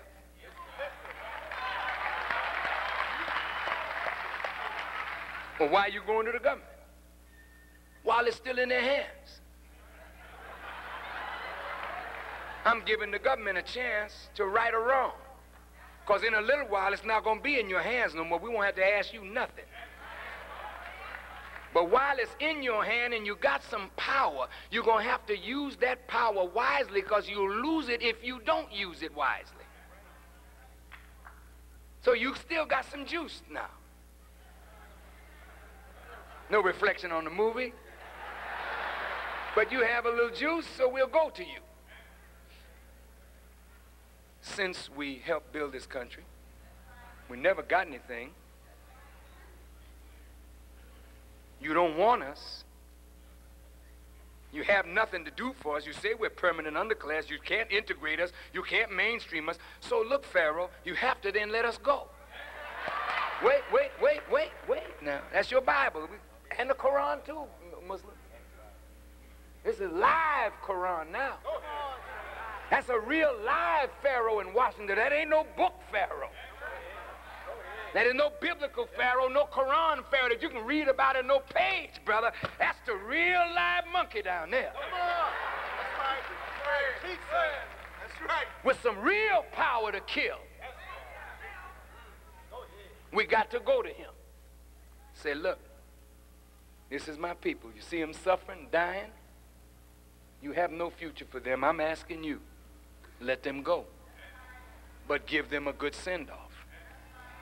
What do you mean a good send-off? Well, since we helped build this country for you, maintain you, what is our lives and our labor worth? Don't you come giving us no few dollars of your worthless money. We want some of this earth that we can call our own, where we can begin to do something for ourselves. What are you suggesting, Farrakhan? I'm suggesting you separate us into states of our own. Are you suggesting we give you states? I'm suggesting that we earn them. You didn't offer us even Rhode Island, the smallest state you got. You haven't offered us nothing for our labor and our lives. Don't you let them offer you no white woman. And that's payment. Don't you let him do that. Don't you let him do that. Or some of you will take the white woman and say all debts are paid. Don't you do that, slave. Don't you do that. Don't do that. The modern Samson got to be a little wiser with this modern Delilah, brother. I'm going, let's move right on now. We need territory. We got to have enough land to provide a future for ourselves. Well, we don't have any land to give you. You don't? No. And we're not going to give you nothing. Hey, it's okay. Then let the plagues begin. You're going to let us go one way or another. You can't keep us. You know, when it's time for a baby to come out, mom can't hold it. Either the baby die or mama die or both die. That's the situation America's in right now. You're going to let us go, or you die, or we die, or we both die. But you ain't never going to hold us as slaves no more. That's over. That's over. Well, white folks saying, well, that's a very extreme solution. Separation, that'll never work. And some black folks say, I don't want to be in no place with all niggas. They out there. That's the way you think about yourself. But you've never seen yourself in a civilized state. You really are a wonderful people. You just have to be cleaned up. But you are a wonderful people. And you will make a tremendous contribution to the world when you are free of the ignorance that has made us slaves to false ideas and concepts.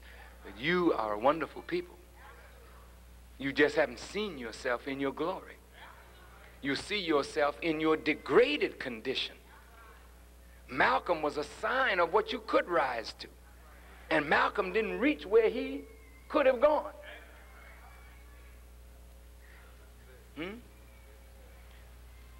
White folks wouldn't know what to do if we left. You know, at Olivet College, where are the students from Olivet? Are you here? Stand up, students from Olivet. Where are you?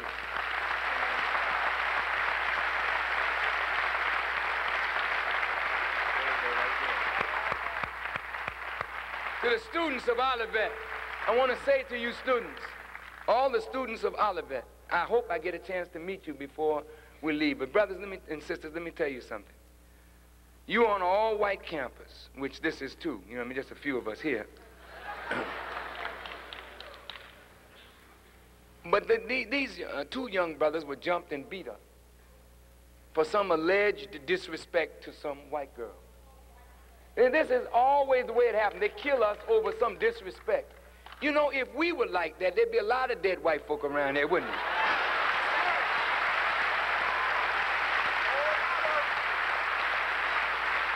It's gonna get like that, though. It's gonna get like that in a minute. I promise you that. It's gonna get like that. Now, the students from Olivet that were jumped on, beat up severely by 21 or 22 whites, they went to the president of the college. The president refused to stand with these students to give them justice over those who unjustly beat those two of our young people. Now, if the president of the college will not see that the students get justice, he would not expel or discipline any of those responsible. Exactly right.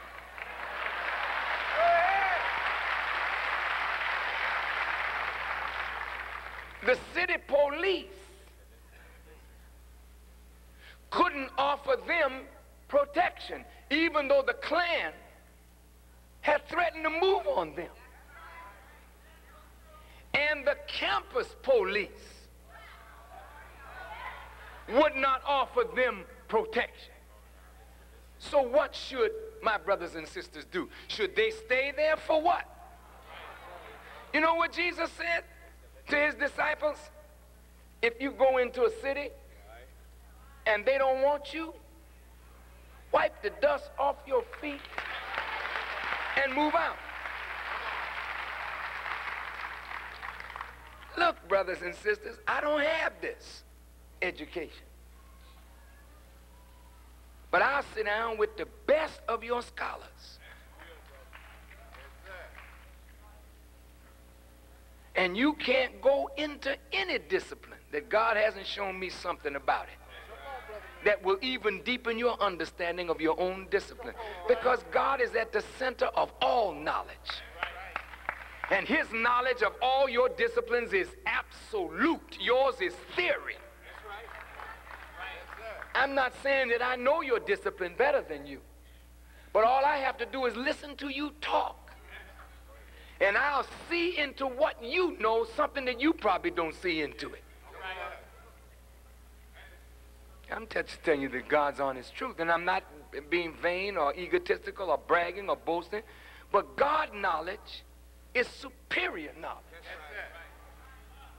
Brothers, look, and sisters, if they will not protect you, you don't need to be there. If the president of the college will not see that you get justice in that society, you don't need to be there. Go where you're wanted, go where you're respected, and get your education. And if you're not respected in any place, can you read? Then you don't need none of this. You don't need any of this. All I got, all Malcolm got, he got from reading.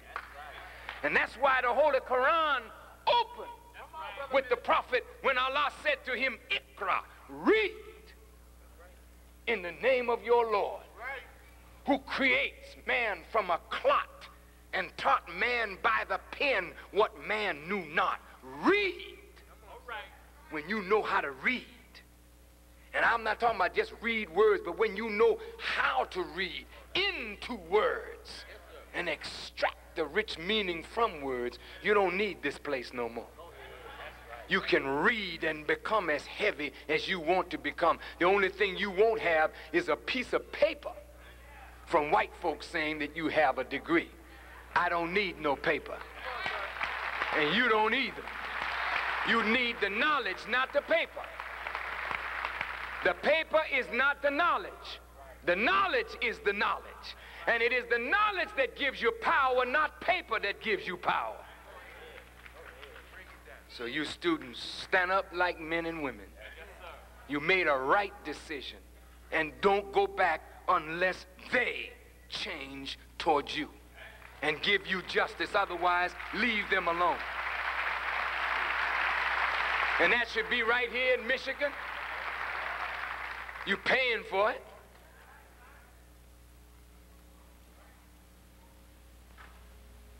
So, we want the government of America to separate us on land that is fertile and minerally rich, that has an outlet to the sea. And for our suffering and labor, we want them to take care of us in that land for the next 20 or 25 years until we can go for ourselves. The Honorable Elijah Muhammad said, if we can't do it after that, then you can bring your army over and shoot us all down because we'd be worthy of it. You say, well, what makes you think we're going to take care of you for 20, 25 years? You've been taking care of Israel for 25 to 40 years. You can take care of us. Israel haven't built nothing for you. That's your welfare state. You can handle that. We built this for you. You can do it. See, God has given you an alternative. He's given you a way out. You can take it and live. You can live.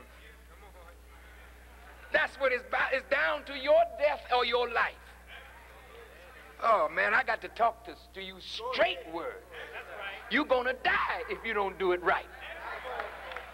The country won't be here if you don't do it right. You're going to have to give justice to this black man or you will not live. God is here to kill you for what you did to our fathers. He's not a God that's going to let you slide unless you do what is just by his people. This is the real Israel that you need to pay attention to. I've heard, wait a minute, don't applaud too fast. I want you to listen. I've heard Christian theologians tell white people we have to be careful how we treat Jews as the chosen people of God if we want the blessings of God. I say you got it half right.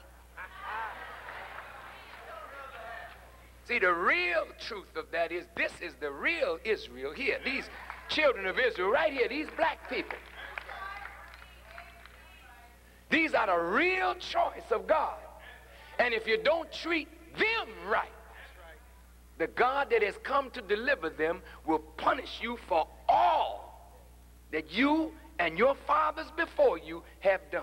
He will visit the sins of the fathers onto the children, even to the third and fourth generation of them that hate me. I'm coming out of your book now.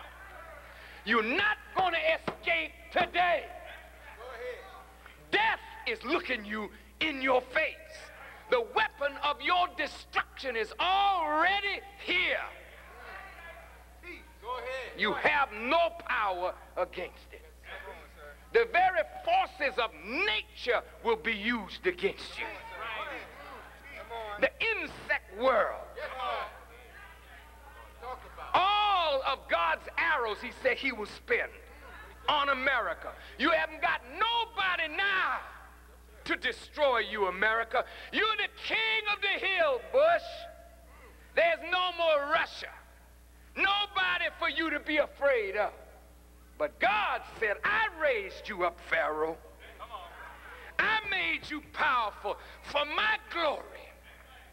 I made you the powerful powerful one, that everyone would fear you and tremble and worship you as a God beside me, so that when I destroy you, the world will know that I am God, and beside me there is no other God.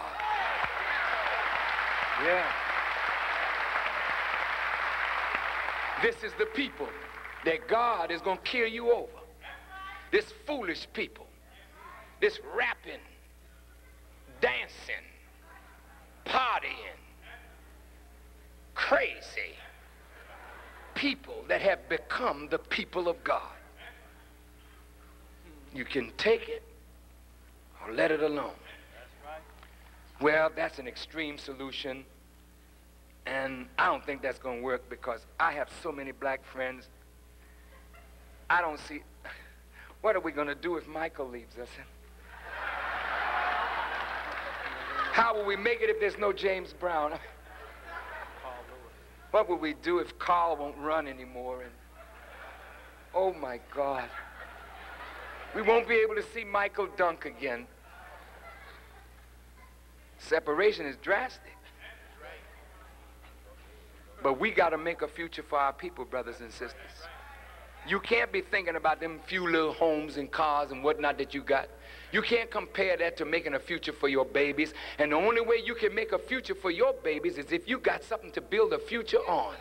You got the knowledge, you got it out of all these universities, but there's no place to use it. And the only way you can use it is in a land or state of your own, because white people are not going to let black men become real men in a house that they control. They're going to be the master in their house, so you got to get a house of your own if you want to be a master in your house.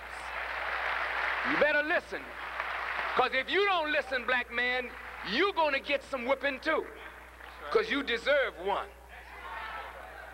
Sitting around here like a damn bum. Go ahead, go ahead, go ahead. Begging white folk to do for you. If you don't take the road that God said you should take, which is to get up and do something for yourself.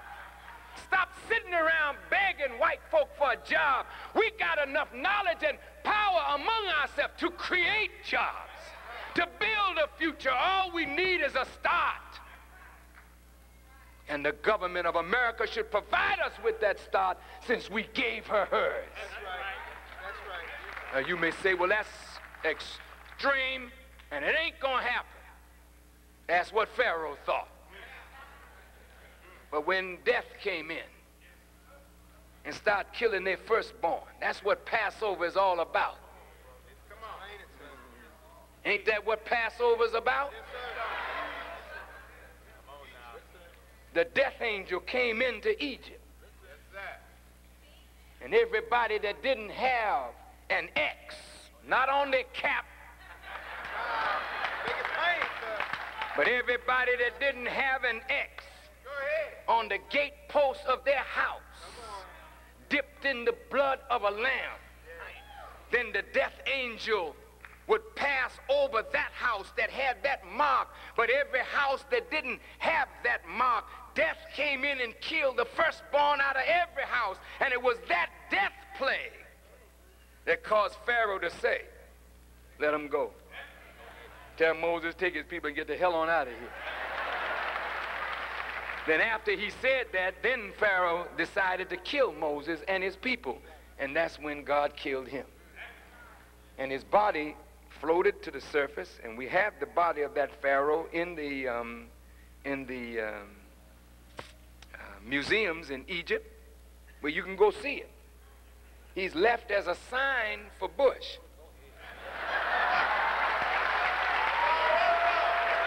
Or whoever your next president is going to be, that man got some serious decisions to make. Because you're not going to kill our people. You're either going to let us go or do justice by us, or we're all going to die. That's right. That's right. Now, I'm going to bring it real clear now. If that solution is too extreme, let's put that off to the side. Go over in the corner with that one. Put that in the side.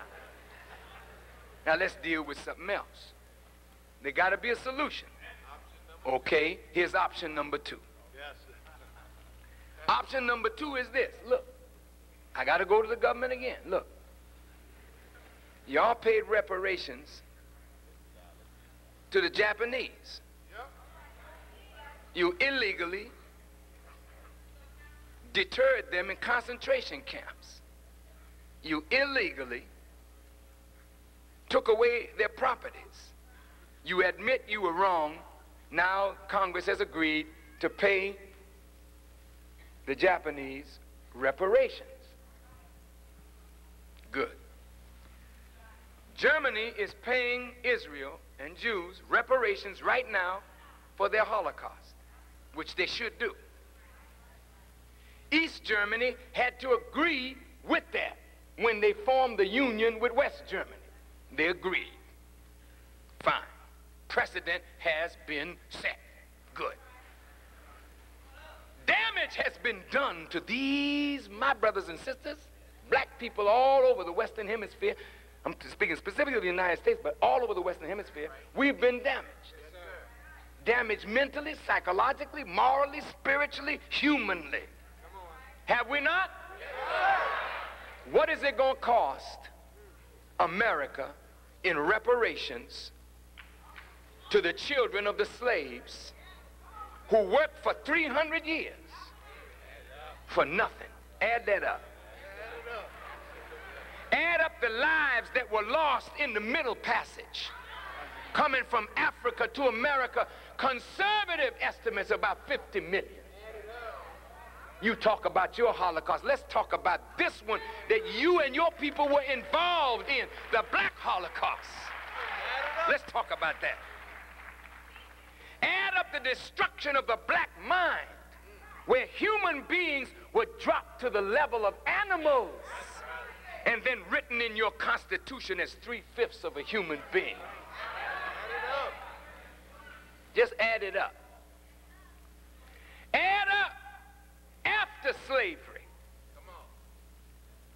Every black leader that stood for us, how the government that we pay taxes to plotted against those leaders, murdered those leaders, deported those. Add it up. Just add it up. How you going to repair this damage? You don't even know how. We know how. God has given us the guidance how to repair broken black minds. This is what we're doing now. With no money, no help, just the help of God, we're preparing black minds, repairing black women, black men, and making them social beings again. They're not where we're going to be, but we're on the road to a high level of civilization. We know how to repair the damage. But now, will America say, yes, we were wrong, and here's reparations? Now, what will reparations be? Yes, it will entail some money. You got a lot of gold there in Fort Knox. We're glad you stored it. You stored what you stole.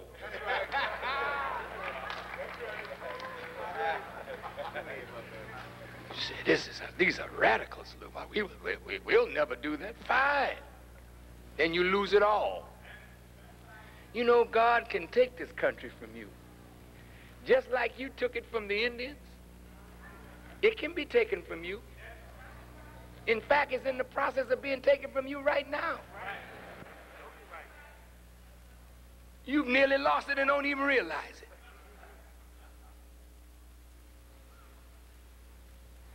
It's really sad, boy. Y'all got a chance. This time is running out. Time is running out. Reparations will help black people to go for themselves. Yes, sir. Look at all the education that you have. Just with some reparations from the government, if we used it wisely, we could become a productive community right inside of the United States. Now look at this possibility. You got over 750,000 people in prison. Our young men. There's no rehabilitation for them in prison, is there? Here's part of the solution. Here's part of the solution. If they don't want to give us reparations, let's go down another notch. We didn't give up our claim to Africa. We still have a claim on Africa. That's ours, isn't it? Suppose we go to our black brothers, since Africans were involved in putting us in this condition. Just like the book said of Joseph, Joseph's brothers sold him into slavery. But we were sold by some of our own people. We're here now, okay? Well, will you give us some territory? You got plenty of it over there that's unused. Check this out. Territory, fertile, minerally rich, outlet to the sea. We don't want to be landlocked. I already have places in mind. Wait. You got a sign out there in the harbor, give me your tithe. You're poor. Your huddled masses yearning to breathe free, the homeless, tempest-tossed, send them to me, because I lift my lamp beside the golden door. So you've been a camp, a haven for refugees. Well, now, I got a light. But I'm not a statue. That's right. I'm saying to America, give me my brothers and sisters out of these jails. Wait. Don't clap. Think. Who started America? The convicts from Europe had a chance to leave Europe and make a new reality. That's why America's here, because some convicts, not the social elite, but some convicts, along with some enterprising intellectuals, wanted a new reality. Who started New Zealand and Australia? Convicts. Some of the most brilliant black people in this country are right in these jails, but nobody's trying to reform them. You know that the only rehabilitation in the jail is the Nation of Islam. That's right. We go into jails, and that's how Malcolm got reformed. We went in jail and got him. And we'll go in jail and get our brothers. We got many of these out of jail. That's right. Give us your tithe. You're poor. The huddled masses yearning to breathe free, the wretched refuse of this teeming shore, send them to us. Look, you got people running all over the world trying to find a place to dump toxic waste. These are wasted human beings. We know that there's promise in each one of them. Instead of building new prisons, give us the funds that you use to keep them in prison. And let these brothers, along with intellectuals who have no job and no future, take your learning and our people and start a new reality. Just like the Jews were ceded land and started Israel and got an oasis in the desert. Why not give those brothers a chance to build a new reality? Give them dual citizenship. You gave that to the Jews. We got citizenship in a land in Africa, citizenship here. We deserve that. We deserve that for what we put into this. We deserve that. Many of the brothers and sisters don't want to go nowhere. I don't blame you. Because this is where we work. This is where we sweat. This is where we bled. This is where we died. This is where we ought to be able to build a paradise. Now, the last option is, if you let our brothers go, some of them, to Africa and start building a new reality for us on the continent, where our learning can help the continent, because if Africa doesn't come up, none of us are up. When China went up, all Chinese in America went up with China. As Mexico goes up, all Mexicans in America go up with Mexico. When Africa goes up, all Africans in the diaspora go up with Africa. So the learning that we have acquired, we will now be in a position to offer it to the continent as well as to ourselves. Isn't that beautiful? Now that means that there's a home in Africa for all the brothers and sisters in the diaspora. Now, check this. Meanwhile, back at the ranch, there are many millions of us that now don't want to go anywhere. Ain't no criminals, so don't want to take a chance. Not a convict, so don't want to take a chance. Well, the brothers that are in prison languishing, they don't care. They've already told me, man, if this comes through, I'm ready. Anything beats a prison cell.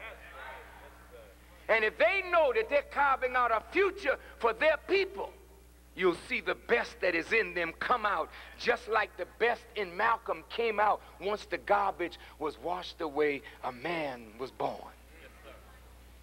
These black men are all great. They just need a chance to prove their greatness. Now back in America, the last resort, we can build a paradise for black people right here. How are we going to do it? Out of the American economy right at this time, we get something in the neighborhood of $220 billion a year, most of which goes right back into the hands of white people. We have proposed a 3-year economic savings plan. If 50% of black people already agree with the Nation of Islam and trust Brother Farrakhan, I'm asking you to go one step further. I'm asking you to take $10 a month and send it to the 3-year economic savings plan. Now just look at this. If there are 40 million blacks in America and 20 million are with us, and they put aside $10 a month, how much is that in 1 month?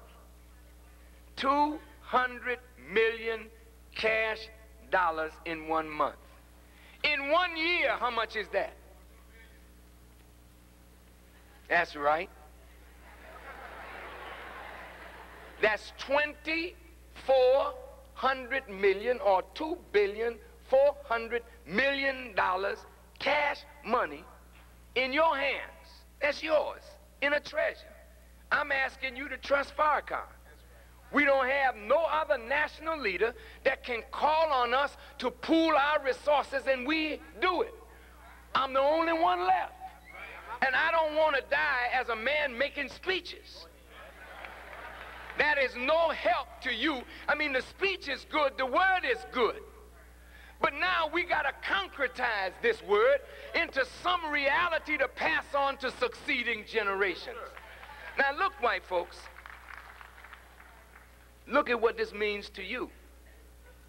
If we got $2.4 billion in 1 year, that means in 3 years, we got over $7 billion. That's not a lot of money, but it's liquid that can be leveraged. Now, you know Joseph in the Bible. He became a big, powerful man in Egypt where he was sold a slave, right? How did he do that? He got over the grain house. Well, what's the grain house in America? Michigan, Iowa, Illinois, Kansas, Nebraska, Indiana. All that area produces wheat. The farmers are in trouble. They don't mind selling. We got money, we buying. The Japanese buying up America, the Dutch, the English, why not us? We don't have the power to take it, but we have the power, if we unite our dollars, to buy it. Now to take this, give me that hand mic. Thank you, sir. Testing. Yes. This is, can you give me some juice? Hand mic. I know it. Yeah, it's on now. Thank you, sir. Thank you very much. This is paper. But if you can put this to an exchange for earth, then you got something to build a base for yourself. Now suppose we got some of these farms in Iowa, in Kansas, in Nebraska. See, we're not going to farm like they farm, feeding their people death. And since we believe that God is with us, if it don't rain for you, don't worry about it. We're here now. That's right. That's right. It's going to rain for us because the God that makes rain, hail, snow, and earthquakes is with us. So we just pray for rain, brother. You the righteous. Call on to God and watch the corn grow. Watch the wheat grow. Now you harvest your wheat and your corn, your grains. You begin to get in the food business now. Everybody buys food. Now think about all the people in the ghettos. You start producing food. Now check this. You buy land for dairy cows. You set up your dairy. Follow me now. You buy land and you start farming. Don't you knock the farmer. The farmer is the engine of every nation. You go to the earth now. Here's where you begin. Check it now, brothers, sisters. Watch. You set up a canning factory. You take your peas and your corn and you can them. Your squash and your greens, which means that in the major cities, you need warehouses and supermarkets. Now you set up your own supermarket. Forget the giant food. You the giant now. Are you listening, brother? Now you bring your money to your supermarket. You buy First Baptist peas. I don't care. You can name it that. Second Baptist corn. Messianic squash. Nationalistic asparagus. Red, black, and green. Whatever. But it's yours. Now all of us, we don't care about religion here. We're all buying from our supermarket. Now your clerks, jobs. You got to have trucks in order to get your food from the farm to your warehouse. So you got to buy trucks. So here we go now, white folks. We got to come to you now. We got the money. You can't say, nigga, get out. We want a Peter built. We didn't build it. Peter didn't build it. We want one of your nice Kenworth trucks. Want the tractor and we want the trailer. We want it refrigerated. How much are you charging? We need 10, we need 20, we need 30. You're going to give us a good deal because we're buying cash. And we know you love cash. We get the trucks. Check it out. You all right? Let me show you how this works. You got jobs for truck drivers. Now you got jobs. You're moving your produce from your farm to your warehouse, from your warehouse to your supermarket. Now you got your cows grazing in your fields, bringing you milk. You can put a black face on it. That's right. Sam's milk. Oh. Whatever. And you don't buy nobody's milk but yours because we're going to make it wholesome. We're not going to cut no corners. We're not in it for profit. We're in it for the health of the people. No matter what their color, we want a healthy people. Pretty soon white folks say, man, them people, they got good product. We're going to their warehouse, cheaper too. We're not going to argue. You take our dollar, we'll take yours. Very nice. Now we're competing for the dollar. You got it, brothers. Now look, you're providing food. You know the food industry is a multi-billion-dollar industry. So as we begin buying from ourselves, raising our own chicken, raising our own lambs, our own beef, now that money is in your hand, back in your circle. Now you're dealing with food. Now you go to clothing. You got the cows. They gave their hide to white folk. They give it to you. Take the hide, brother. Dye the hide. Make you some shoes. You know these white folks' shoes hurt our feet.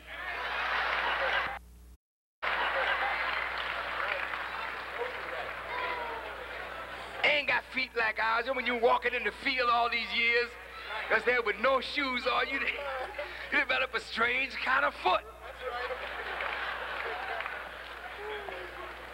Can you imagine all these shoes we buying from Italy, we buying them from Spain? It was a black man that revolutionized the shoe industry. Why not let's do it again?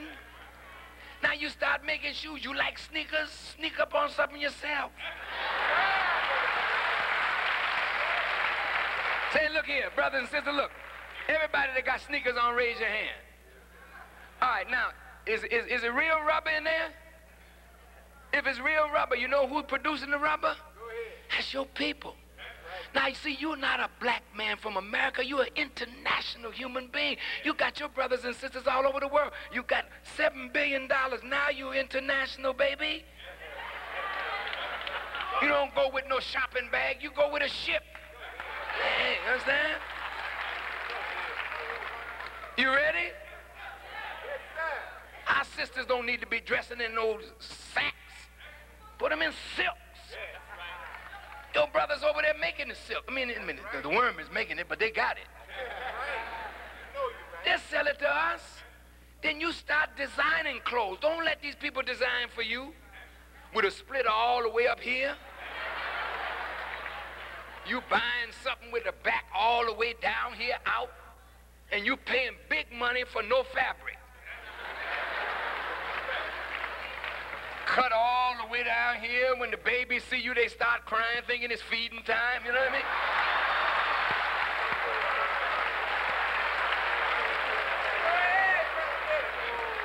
And you know these designers don't design for black bodies. You know, we're kind of big in the back.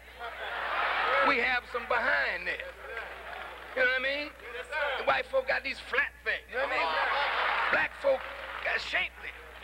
And you buy these designer clothes, you hiked up, you know what I mean? Down in the front, up in the back. You know, you look like hell walking with your big self in that. We got an African presence. So you got to cover that. Take some, it takes yards of fabric.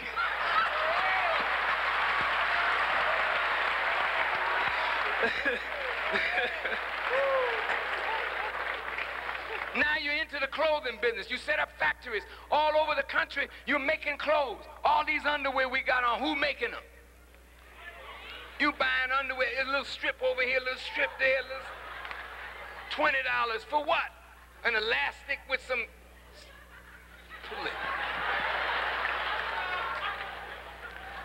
You don't think we can make underwear? You don't think we can do this for ourselves? And you become a trader if you buy anybody else's underwear. So you start, once you start sewing up your clothing business, now your money is building in your treasure. Now you go to housing. You got lumber on your land. You turn the trees into lumber. Turn the clay land into brick. And you start building homes for yourself. Not these ghetto dwellings, but real homes that you can live in. Look how the developers come in and take the ghetto, buy it up, knock it down, and build. That's what it's written in the Bible that you would do. Rebuild the wasted cities. And it starts with a 3-year economic savings plan with a black man you can trust who will not sell you out. Look.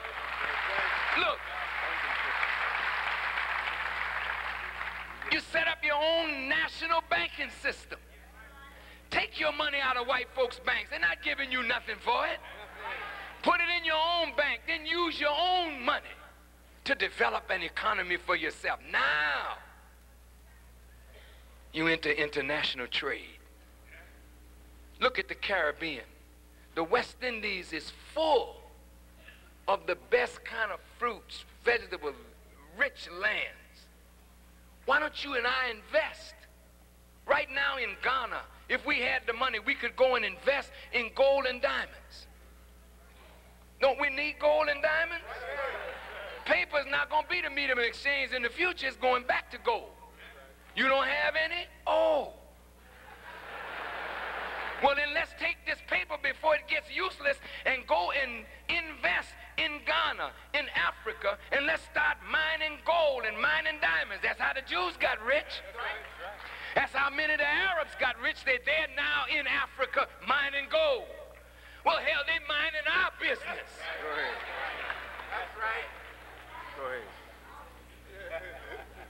Now, when you start thinking like this, before you know it, you become a respected people. Because now you're wealthy, you're becoming economically independent, then you set up your own schools. You start teaching yourself. You set up your own hospitals. You cannot trust people who experiment on you. You don't have a hospital nowhere that's yours, not even clinics. So we start making medical care for ourselves. Before you know it, we have come up from the bottom. And you know what? White folks said that if we keep making babies the way we are, in less than 100 years, we'll be the majority population in the country. Isn't that something? Took everything from us but left us with a weapon. Black man is firing at will.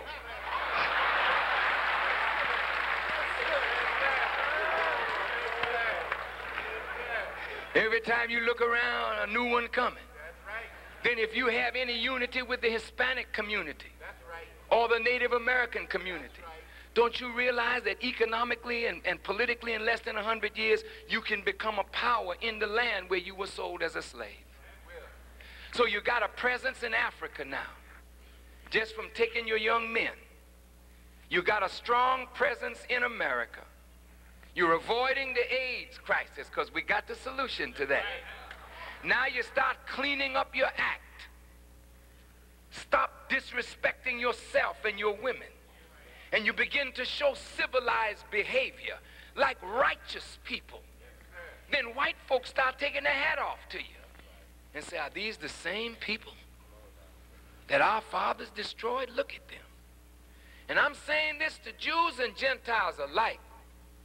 You can have a share in this. Because if you would turn now and help this to become a reality, because the black man has to do for himself. He can no longer depend on you. But if you help him, God gives you credit for that. Then the sins of the father don't have to descend on their children, because you did something to right the wrong in a just way, not in a false and hypocritical way, but in a just way. You don't have to marry our sons and daughters if you don't want to, because we don't want to marry your sons and daughters. You have yours. I don't like to see black women with white men. I don't like that. I don't like it. I don't like it. I don't either. And I'm telling you something, sister, I'm coming after you. Because you are ours, and we're going to fight for you. We're going to get you back. I know we lost you temporarily, because we have not been the men that we should be or could be. But you are ours, and you're the best friend that we've ever had beside God. And we need to go get our women back. I don't like seeing black men with white women either. I don't like that.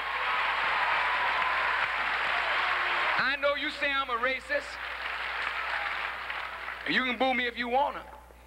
And when they get finished beating the hell out of you, brother, you'll come home.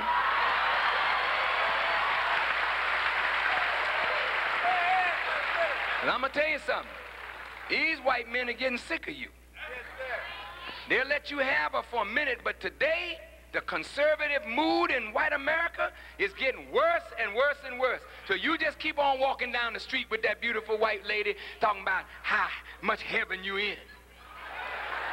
And you'll find yourself going somewhere quick. We don't know whether it'll be heaven, but you sure won't be here. These white boys gonna stomp you for that. Leave her alone. What do you want her for? Well, no, I'm asking you a legitimate question. What do you want her for? Because all during slavery, when our women were looking beat and bad, she was looking fine and pretty and smelling sweet. And we always desired the slave master's daughter. And she kind of liked you too. She wanted to have an African experience, you understand? She heard that Africans were animals, you know. And somehow, you know, I kind of like dogs, you know what I mean? But we'll just have an animal house here. So here's old Sam, always wanted him a white woman. White folk used to hang us for looking under her dress when it was on a clothesline.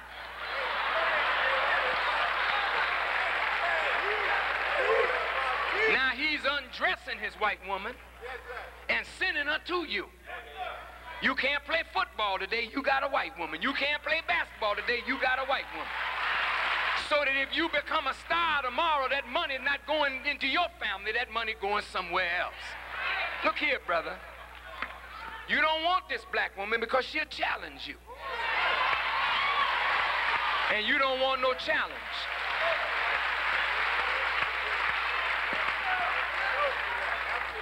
I want peace between the races. And the only way you're going to have peace between the races, let the white man have his white woman, you give us our black woman. Now, of course, love transcends all, don't it? Doesn't it? The question is, are you really in love? I'm going to ask you, white man that got my black sister, do you really love her? You're a damn liar. How in the hell you gonna tell me you love my sister and don't love the father, that black father that produced that black woman? And you're a damn fool if you think that that man loved you.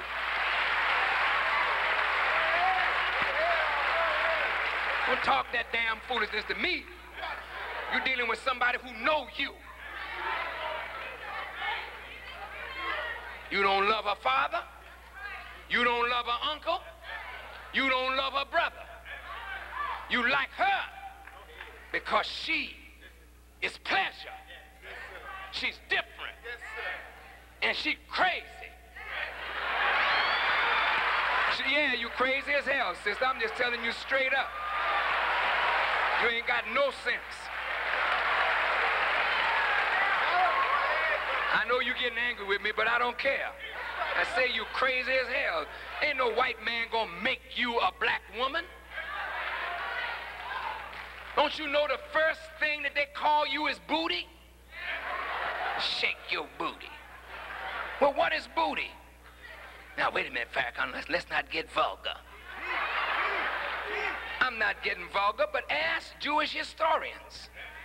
When they conquer the male, the prize is the female. When you destroy the man, you go into the woman. You give her your seed. You give her your mentality. You give her your education so that she will make children after the conqueror and not after the conquered. So you think they're doing you a favor by showing you some kindness, opening a damn door for you, carrying your books for you? They want to get in your thighs. No, listen to me, because they know damn well they're not going to see the hereafter unless they put a seed in you that will bring their white behind into a black world.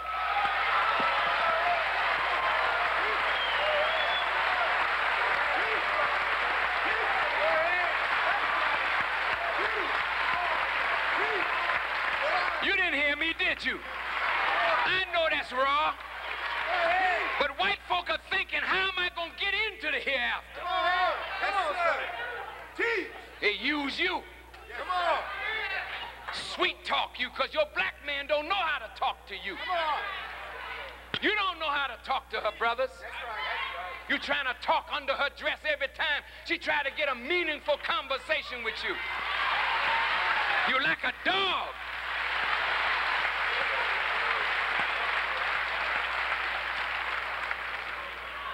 White folk come to her real smooth. Hello, Sadie.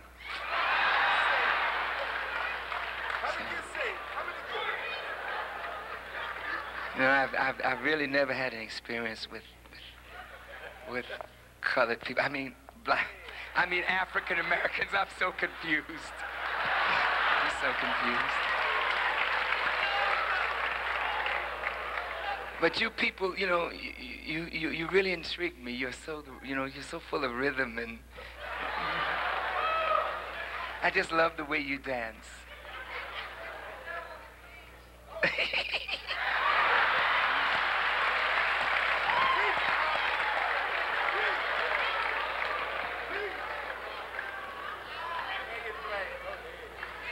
And she lays the same hype on you, brother.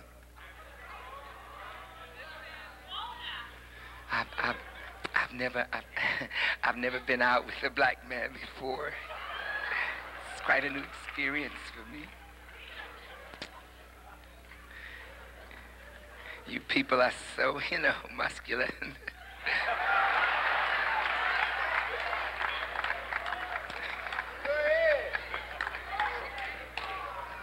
Man, look, come on home. Here's your woman that has gone through slavery with us, suffered with us, took our abuse, had children for us that we never supported. Now, if you got anything to give, let's give it back to her. I'm not ruling out that in the future, love can transcend race and color and religion. It can. But there's too much wrong here that needs to be righted before that kind of love can take place. And don't tell me nothing about you a Christian. I don't even want to hear that. You love everybody but yourself. I love everybody. Farrakhan coming. That man, I can't stand him. You love everybody. Don't that include me? So you love white folks who've deceived and destroyed you, but you don't love yourself and your own people. So I'm saying, lastly, that these are solutions, and we've got to work them. I don't want to see our people destroyed, and you don't. We can't wait for others to clean up the ghetto. That's our job. We can't do it with religion alone. It's got to be economics. And we have to develop the right economic solution. And anybody in here that studies, I've offered you something that is simple, but it allows me, I mean, what good is it for me to be popular and not be able to turn that popularity into something constructive? I'm going to be gone one of these days. I mean, I don't know. I don't know whether it's soon and I don't know whether it's long. I mean, that's in the hands of God. But I know this, it's more important that we do something for our children that come behind us than to concentrate on a cult of personality. I don't need people to worship me. I'm not worthy of worship. I don't need people to honor me. Honor belongs to God. Worship belongs for God. I'm a servant of God and your servant. And I want to serve you better than I've ever served you. And the only way I can serve you in this critical hour is if you trust me and you know that I won't sell you out. Then that $10 a month, if we do it for 3 years and can raise that kind of money, we can start making a future for ourselves. And white folk will benefit from our making a future for ourselves, and America will benefit. Then genocide will go out of their minds because of the constructive things that we do. But if we keep going like this, their answer will always be what it was historically. And only you and I can change that answer. I need your help, brothers and sisters, to do it. And I am pleading with you in the name of Allah. We don't have a lot of time. And if we don't work a solution will be worked. If we don't work a solution will be worked. it's on you. It's on you. If my words were a little harsh, I ask you to forgive me for anything that I might have said that offended you. But sometimes the shock value of words have a stimulating effect, because tonight maybe you won't sleep as comfortable because you'll be tossing and turning and thinking about things that your brother said. I love you very, very, very much. And I would be willing to give my life today, this very minute. If giving my life would free you, I would give it right now. Because I have no reason to live except to see you free, justified, and equal. And believe it or not, white folk, I would like to see you become human. I would like to see you become human. Now, wait. I'm not trying to put you down. I'm not saying you're not human. And we all have potential humanity. We're not human yet ourselves. Human means that you have risen to the point where your mind is developed with mastery over this humus, or that which comes from the earth. But when you are mastered by color consciousness, when you can only think color, think biology or sex, or think material, you are not yet human. You have to rise up into a divine morality and consciousness to become a human being, and then grow to your divine essence. And that I would love to see all human beings grow to, no matter what the color. But in this case, a wrong has to be righted first, and a solution has to be offered, and genocide is not the answer. So I leave you, my dear brothers and sisters. I thank as one, from the depth of my heart, for your work, for your suffering, and for your standing firm.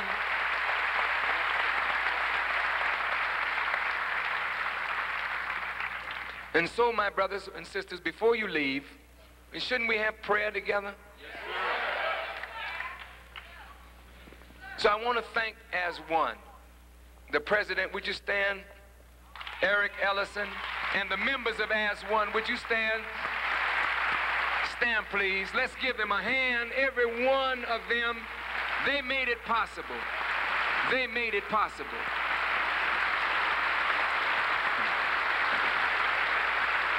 Can I ask this question of you, please, brothers and sisters? Will you try from this day forward to be a brother and a sister to one another? Yes, sir. The odds are against us. We don't need to be against one another.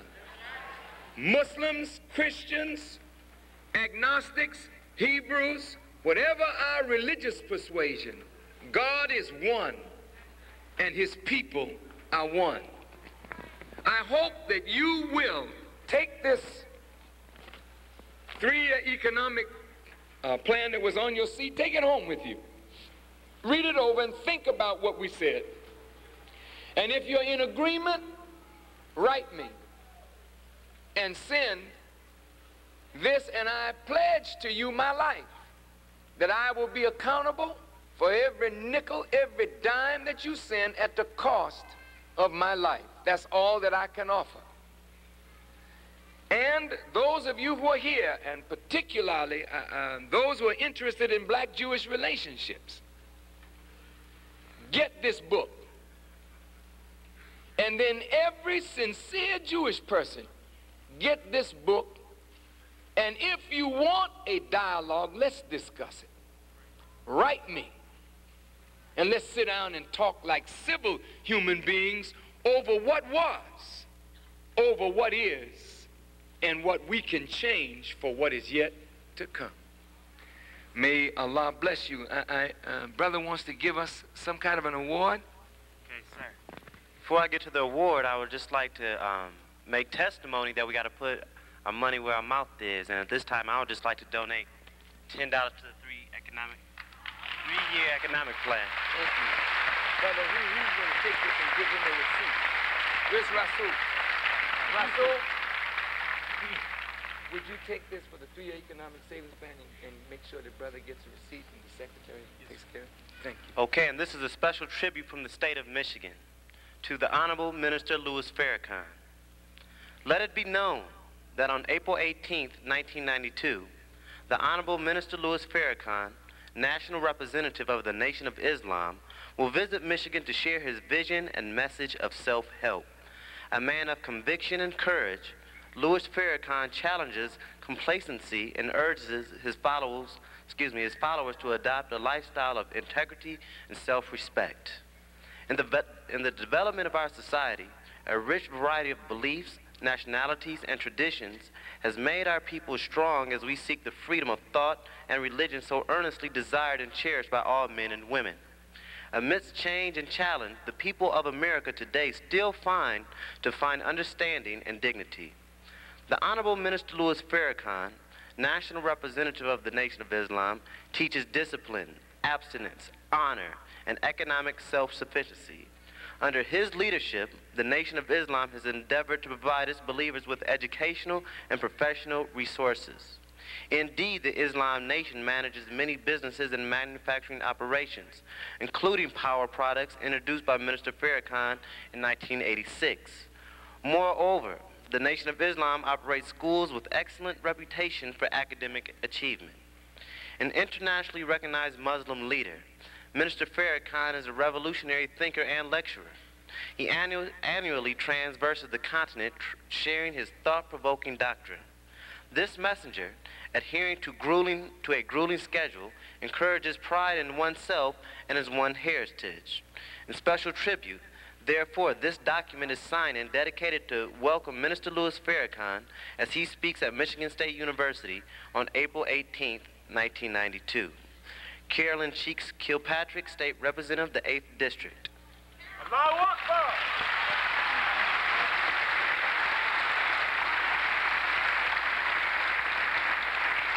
On behalf of the Nation of Islam, I want to thank State Representative Kilpatrick. I think I met her before. She's Caucasian, isn't she? She's not? Oh, this is not her. I don't want to insult her. Where's Miss Kilpatrick? She's not here. A real black sister. Where you thank this real black sister. On behalf of Minister Farrakhan and the Nation of Islam, I accept this,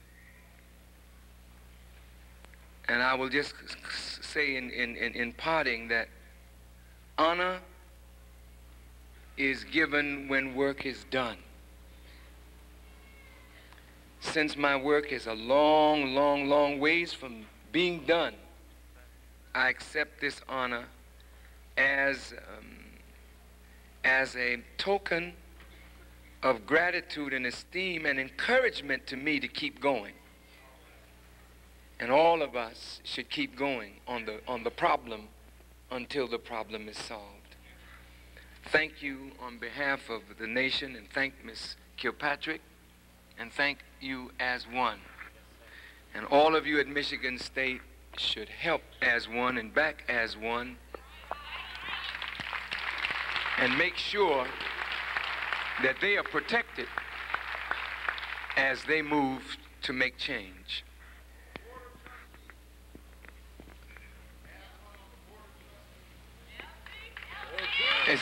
I'm sorry, I didn't understand that. Have a member of As One on the Board of Trustees. Well, you all can fix that, you know. But just remember that being on the board of trustees of somebody else's house is not better than being the owner and guide and president and ruler of your own house. Always think in terms of what is your own. May God bless us. Thank you, my dear brothers and sisters. May Allah bless you as I greet you in peace. Assalamu alaikum. Minister Farrakhan, he's a great leader. We need more like him. He's a beautiful person for all people of color, you know. Message like he always brings all over the world. A powerful and profound message that is a healing device. Students, everything, their minds are enlightened. It's perfect timing. I'm glad he's here, and I'm here for all his support and everything. And it's a great job that the Nation of Islam is doing, and I'm all for it. Assalamu alaikum. I think it's fantastic. I think more people should come and see him. I just love it. I love him. I love it. Thank God for Minister Farrakhan. Thank God for Minister Farrakhan. And all